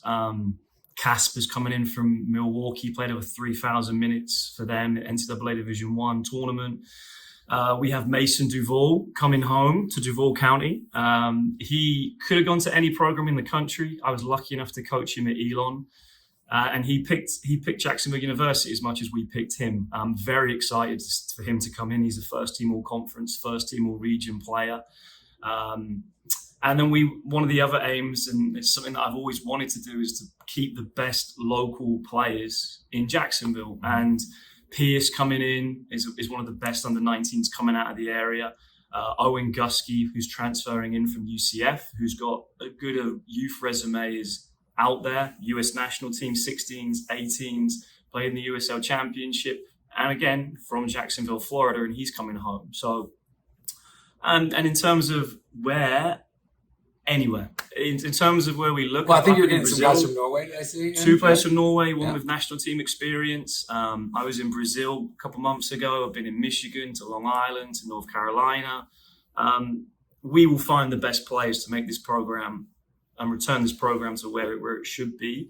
And obviously with the right character. The character piece is the most important part. It's a 4-year journey for the undergrads, which we're part of. And to be in each other's lives for that long you have to have that chemistry, that character, because we're going to be in each other's lives for forever. So the character piece is really, really important as we look to move forward. That's awesome. It's awesome. It's been impressive to watch. Yeah. And as a fellow alum, I'm appreciative of all the hard work you're putting into this program. Let's talk about this. We were talking about this before we started recording. Let's talk about this schedule, because it's a tough schedule. I mean, you got Duke, Elon, Boston College, your first 3 matches right there. You got South Carolina coming down. You want to talk about the fall lineup? And Absolutely. I've been lucky enough to have some mentors. Coach Franks, actually, when we were kind of doing the schedule, he's the Denver University head coach. Again, one of the most prestigious coaches in the country. Gave me some very simple advice. If you want to compete with the best programs, you've got to play the best programs. So coming out the gate, Duke, top 10 team in the country away. 2 days later, my old school versus Coach Reeves, Elon. And then we take a trip up to Boston for another ACC opponent. I'm excited to see the boys compete at that level, because there's nothing better as a coach to be able to say, hey, like, all you can ask for is an opportunity. In life, in sport, there's your opportunity. You want to go and prove that you can compete against the best, they're right there across the field. So being able to facilitate that and give that to them is everything, because I also believe in them, and I know what's in our locker room, and I believe we can give a good account of ourselves versus any opponent right off the bat. Love it. It's awesome. And I'm excited to come back here this fall and be at many of these games. Look forward to having you. Yeah, it's awesome. All right, last question here. For alumni, fans of the program, what's the best way to get them engaged? What are you looking for out of them? And we should be here to help this program, in any way you need it. But what's the best way to engage? I'd say the alumni piece is something that I've spent a lot of time on. It's something very close to my heart, because the way I see it is I have the best job in the world to be the head coach at Jacksonville University, and I'm kind of helping lead your program. And anything that I can do to facilitate that, whether that's coming back to watch a game, whether that's you wanting to speak to the boys, whatever that looks like, I truly want to be a part of that.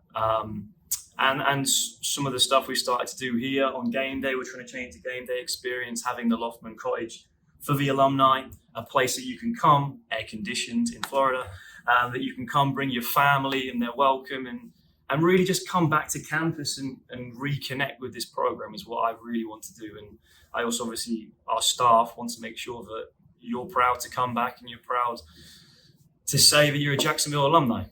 That's awesome. Coach, thanks for giving some time, answering some questions. Look forward to doing this again, maybe mid-season or something like that, or catching up, and just anything I can do, and just reach out to especially the alumni and fans of the program. It's really fun watching what Coach is doing here, and looking forward to a successful fall. Thank you. Go Dolphins. All right, cheers. That was a lot of fun. A big thank you to Coach Ali for sitting down and sharing some personal insights on where he is taking this program. We're all wishing you the best of luck this fall and can't wait to catch some matches in Southern Oak Stadium on campus. Until next time, everyone, fins up. Public policy matters. It affects everything we do. If anything we do at this university is taking its rightful place in the national debate, it's the Public Policy Institute. Public policy is attached to everyone. Everyone is impacted by public policy, and this program recognizes that. Public policy really touches all businesses and all aspects of our society. You can't really escape public policy. It's part of everybody's life. And society just doesn't work without fluency in how public policy is made. We need people who are school educated in public policy to facilitate conversations. I think it's a great blessing in your work if you're blessed with a sense of purpose and you think it matters. I believe this matters. I think if you went back to the board in February of 2012, if you'd have told them then that the next 10 years would look like it's looked, I think they would have found it hard to believe. What do you make of these numbers in Orange County and Duval County, the fact that it is 49 to 48% with Trump leading here in Jacksonville? Well, you don't want to overreact to small sampling. However, if these numbers... Rick Mullaney came to me and to Bob Shercliffe 10, 12 years ago and said he wanted to start a public policy institute at JU. And of course, we asked him, what is that? And he described what he had in mind. And based on Rick's reputation and our knowledge of Rick and our long-standing friendship, we knew he could get it done.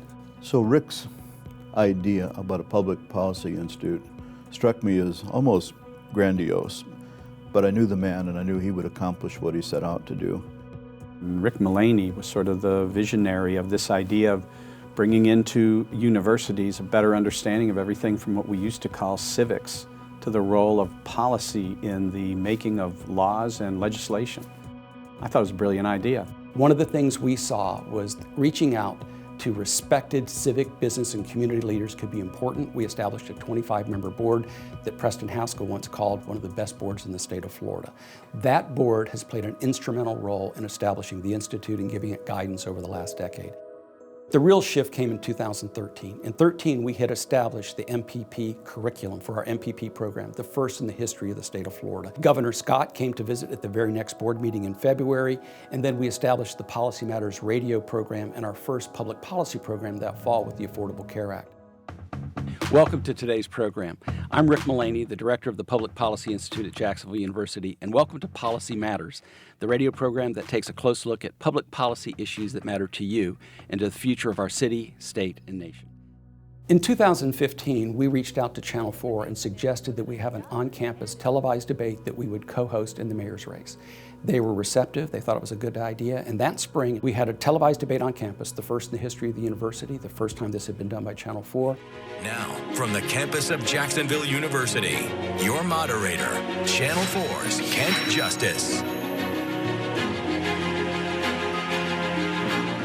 Good evening and welcome to our Election 2015 special, the mayoral debate in Jacksonville. Thank you so much for joining us. Was so successful that it led to 12 televised debates in the future in the years that followed. In particular, the governor's race in 2018, televised statewide, where we had the Republicans one night and the Democrats the next night. I believe that our values ought to guide us, our experiences ought to lead us and make us ready. And what I can say is that on day one, I'm ready to lead this state as governor. I can remember Rick's original ideas around, we could start bringing in people of real note.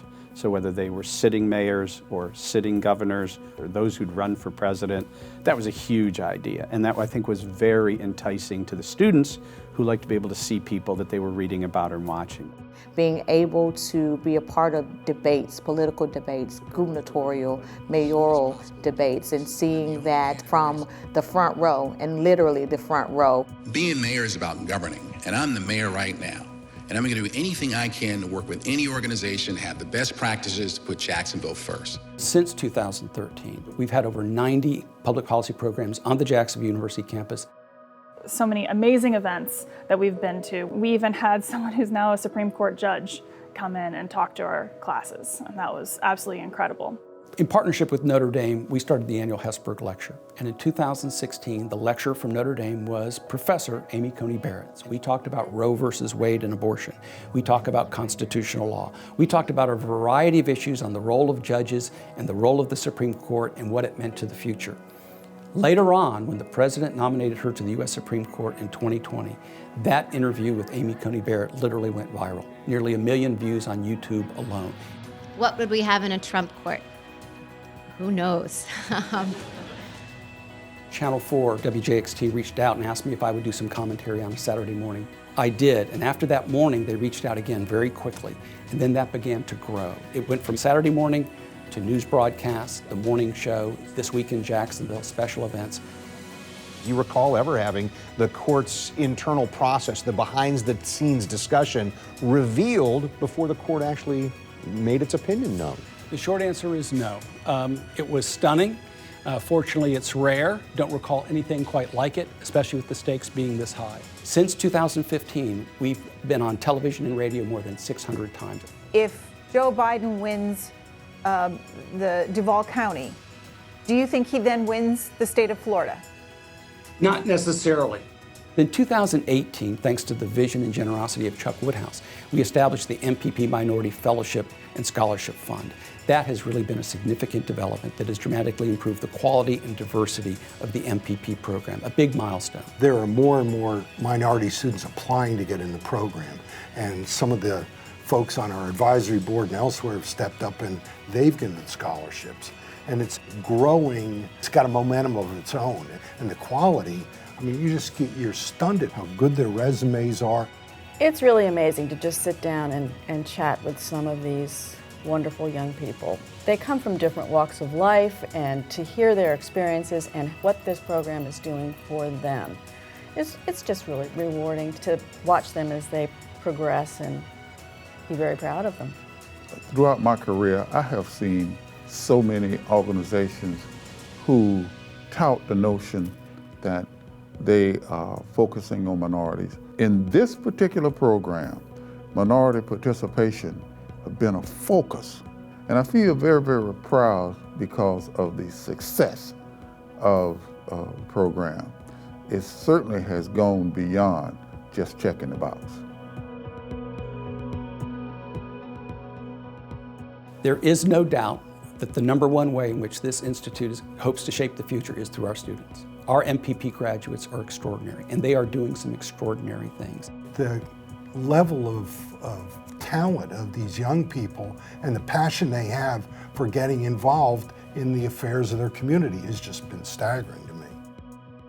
During the time that I was in the Public Policy Institute, we started encountering in America and around the country and around the world social justice issues. It became a passion to be that advocate for the communities that look like me and the communities that I come from. So advancing equity became really my focus for the capstone, and researching specifically how it has impacted Jacksonville.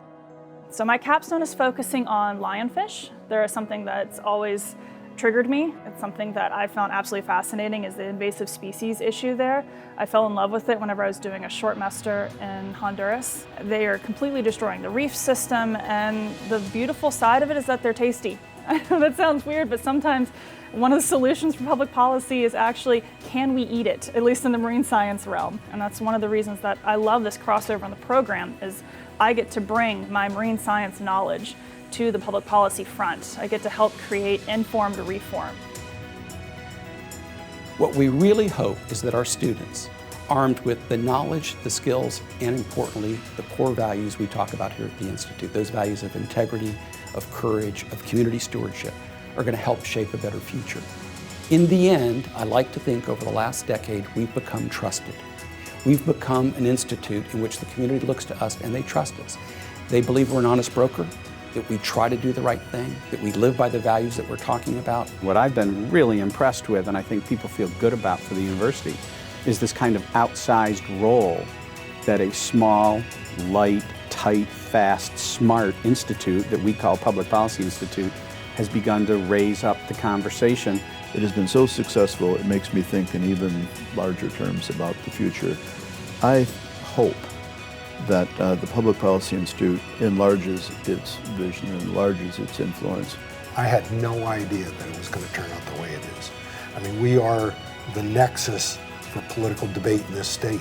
And a model for other universities to follow as well. There's a huge opportunity here to send these young people out into the community armed with knowledge, experience, and most importantly, integrity. Is a huge win-win for everyone. In my opinion, the next 10 years goes under the heading, you ain't seen nothing yet.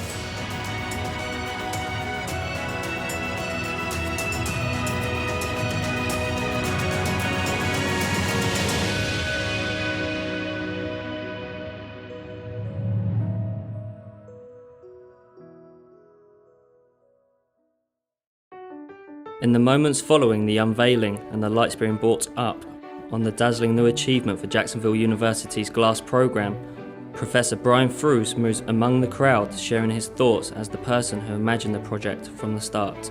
This was a year of work compressed into 6 months of time, and 6 months from inception to tonight. And so it's been a lot of work, a lot of energy, and other projects already in view. JU was an early adopter of GLASS into the arts curriculum. So the GLASS Art Society, which is this international body that has conferences and such, was founded in '71. In 1972, JU added GLASS art to its curriculum. JU's first 3-credit class in glassblowing was offered. and it would take several years to truly begin to thrive. Dr. Francis Bartlett Kinney, then Dean of College of Fine Arts, recalls the difficulties of getting the program started. JU was among only 30 other universities in the US to house glass programs and studios. Dr. William Persick was founding professor of the program, and from 1992 to 2007, Professor of Art Dr. Caroline Madden served as head of studio concentrations in glass, ceramics and sculpture. Artist in residence Jonathan Christie worked alongside Professor Madden, bringing the Dale Chihuly influence into JU's burgeoning program. The largest work of his career, Lyrical Light, was another complex public art project completed in the JU studios in 2006. By July 1991, the program had grown significantly. In a letter from Dr. Kinney, Chancellor of the university at the time, to Susan King, then President of Steuben Glass in New York. You may be interested to know that the university's glass-blowing program, initiated in 1972, is one of a highly select group in the nation. To mark our 20th anniversary of this program, and to publicize our Steuben collection, we would like to plan for a special celebration. Backed by glass business giants like Steuben, the program embarked on many legendary collaborations, including host and master craftsmen Fritz Dreisbach, Jay Musler, and Robin Cass. Today, Dr. Kinney says that the program has truly proven itself, which usually happens with all good art. This sculpture is titled Creative Current, and for me, it's all about a blend of creativity with the visual arts and the performing arts. It's in a concert hall. I wanted to incorporate a sense of that in the sculpture, and so it's almost like from the front of the hall, as I see it, the music or sound is coming across and actually influencing the glass pieces as it undulates and shifts and then breaks into tangents and other rivers and ideas and that flow of exploration. So basically the project is going to go from this beam right here all the way toward just a few feet from the windows is where the end of it is. What they've done for me is they've inserted hanging poles along every beam based on a map that I plotted out for them. It's actually on the floor here. I've got circles that they measured off the wall, and then he put a laser on there and shot it up at the ceiling so he'd have the right point. And now they've got my posts installed. So this is the first time actually seeing it. If it seems a complicated process, it is.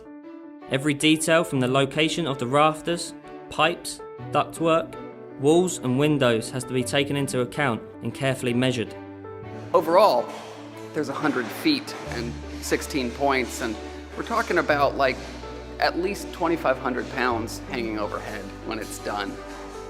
The daunting task of creating thousands of individual glass stems, or tentacles, is compounded by the responsibility of optimizing the production space, materials, and the roughly 1,000 volunteer hours it will take to complete the work. So from the very beginning, I am a teacher. I want to involve community, people, and this was a big enough project that I knew I would not only need some extra hands, but also I wanted to use it as a springboard to get them involved in something bigger than just one person making something. To have that involvement and to have that celebration of people coming together to make something bigger than themselves, I invited that in, and I felt very rewarded for having a team of people, over 50 people, who ended up having a hand in the creation of this sculpture.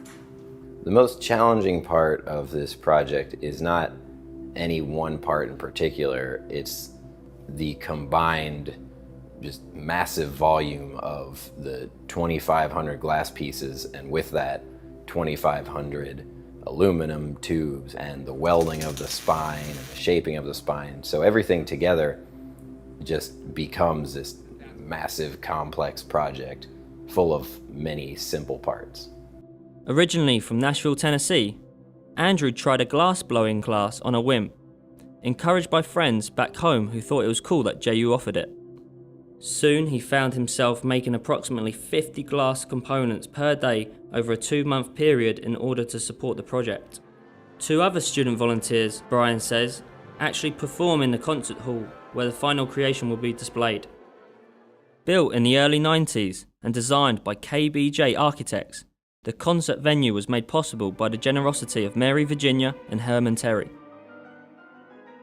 The Terry Concert Hall is a space that always was begging for something large to go in its lobby. So I was thrilled that Mary Virginia Terry, who of course the concert hall is named for, was ready to do a renovation with the university, update some of the needs of the concert hall. The sound in that space is better than ever before, but included in her vision was a portion of that budget for having a sculpture in the lobby, something that was always conceived of but never really became a reality. And I had a wonderful time going through that design work to create something that was going to really fit with the space and honor her legacy here on campus. And I had her in the studio with me to make what I call the alpha piece. The very start of the creative current begins with a sculpted glass component that Mrs. Terry was in the glass shop with me at the middle of the afternoon, pulling, sweating, and grinning the whole time.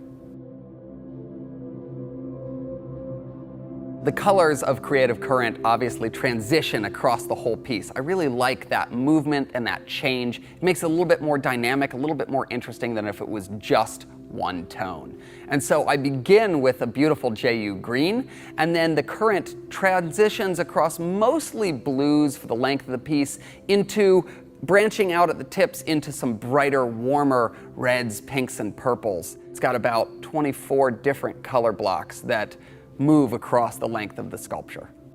While this is the largest community glass project on which the programme has ever embarked, it is only one of many spectacular, large-scale pieces completed by Jacksonville University.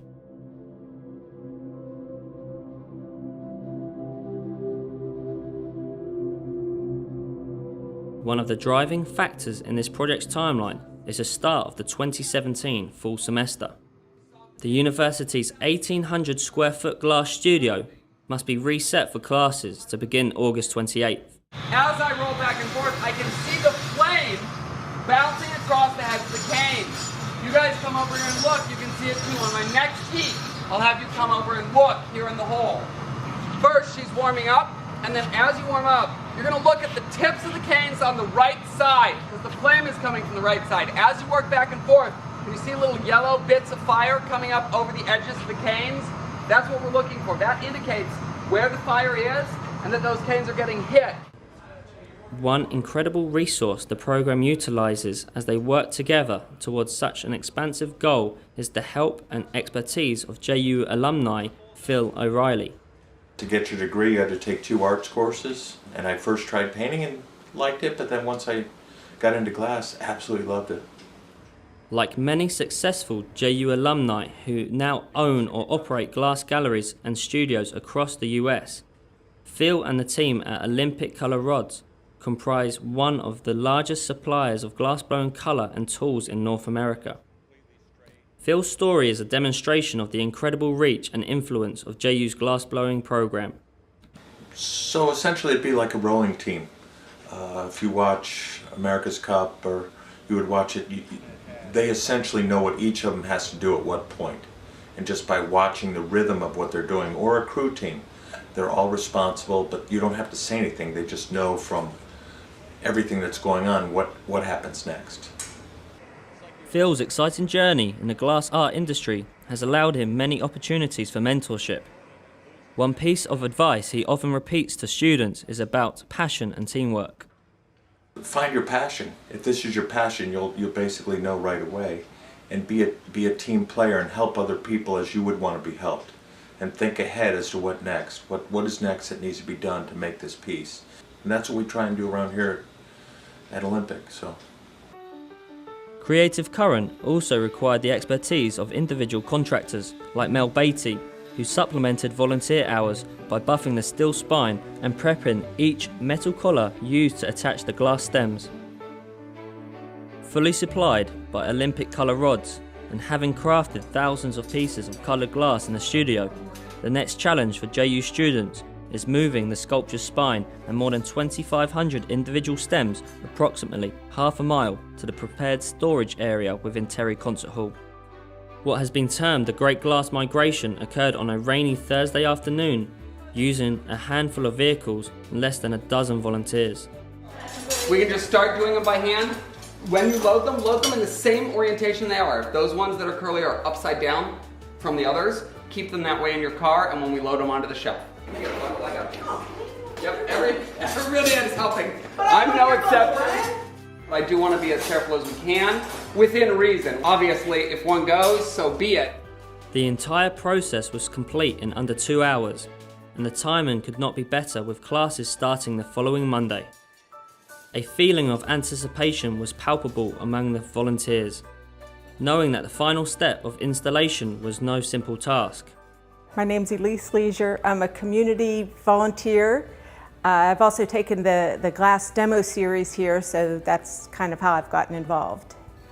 It's just a ton of fun to be here. He gives you a lot of confidence that there's nothing you can't do, and really is a great opportunity. And they don't come around that often, and I'm really lucky to be able to be involved with it. Sheets of industrial cardboard cover the newly carpeted floors of the Terry Concert Hall lobby, and a temporary prepping area is arranged. Often working with a single lift, Brian would soon discover whether all of his pre-planning, design work and minute calculations will pay off. Jim Benedict, Associate Professor of Art, Brian's right hand on the project, oversees the details of all metalwork involved and provides additional expertise every step of the way.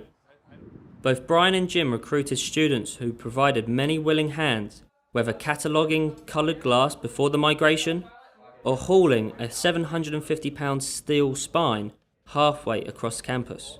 I'm Connor Lauderdale. I'm a computer science major here at JU. I've talked with Brian on some of the design pieces, including structurally setting up the skeleton. It's massive.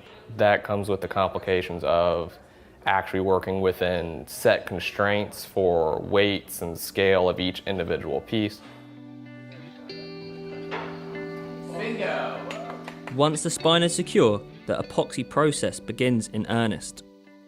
Below the massive skeleton, 3 to 4 tables, each 6 foot in length, sit equipped with vices, metal cuffs, and cups of epoxy adhesive. Each glass stem must be permanently fixed to a metal cuff before it can be transferred to a corresponding metal receptacle on the spine above. Brian oversees this process, making decisions about which stem goes where according to pitch, texture, and colour. A metal pin is then used to secure the cuff stem into place, and ever so slowly, the concept that has lived in Brian's mind for months starts to take physical shape. At the rate of 30 to 40 stems per hour, glass is permanently fixed to the spine, and the creative current begins to flow in all its multicoloured brilliance. The time has finally come for the last piece to be inserted. This is the alpha piece fashioned by Mrs. Mary Virginia Terry. Brian's father, John Fruce, is at ground level enjoying the moment with his son. Don't break that one, Brian. That's No, I know. That's the one, the final don't piece. back into it. Is that the last piece? Yeah, it You've is. got all the other ones on? Everything else is on, except for the one that I might replace. There it is. There it is. Whew. Through. How's it look from down there? Looks great. I'll tell you what, every piece is on there. Yeah. I'm removing my flag from the alpha piece. Did you bend that last cotter pin off? Yeah. You did? Okay. They are all in. Done. Now we've got a sculpture. On Friday, October 13th, the enormous task is finally complete. Here we go.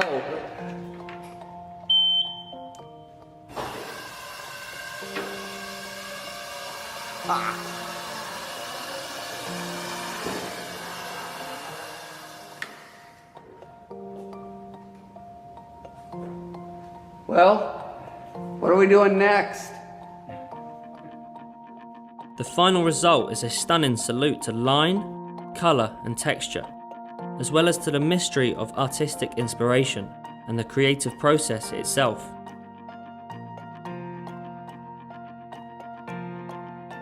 The next step for Brian is to leverage Creative Currents' grand opening to benefit students raising funds for future projects and study abroad trips. All the key influencers are present at the exhibit's opening, including Brian and the many volunteers who made the finished product possible. Brian's family and his father John Fruce, College of Fine Arts Dean Henry Rinnie, Jacksonville University President Tim Cost, Mrs. Mary Virginia Terry, Chancellor Emerita Dr. Francis Bartlett Kinney, and JU Provost Dr. Donnie Horner. What do you think of this?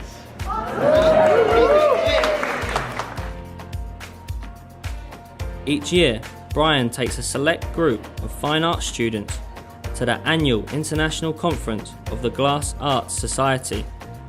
This year, the conference will be held in Murano, Italy, where students hope to discover the future of glass by learning about its past. At Jacksonville University, the future of glass is looking bright indeed. I could have said no and not done something awesome this summer, but here we are.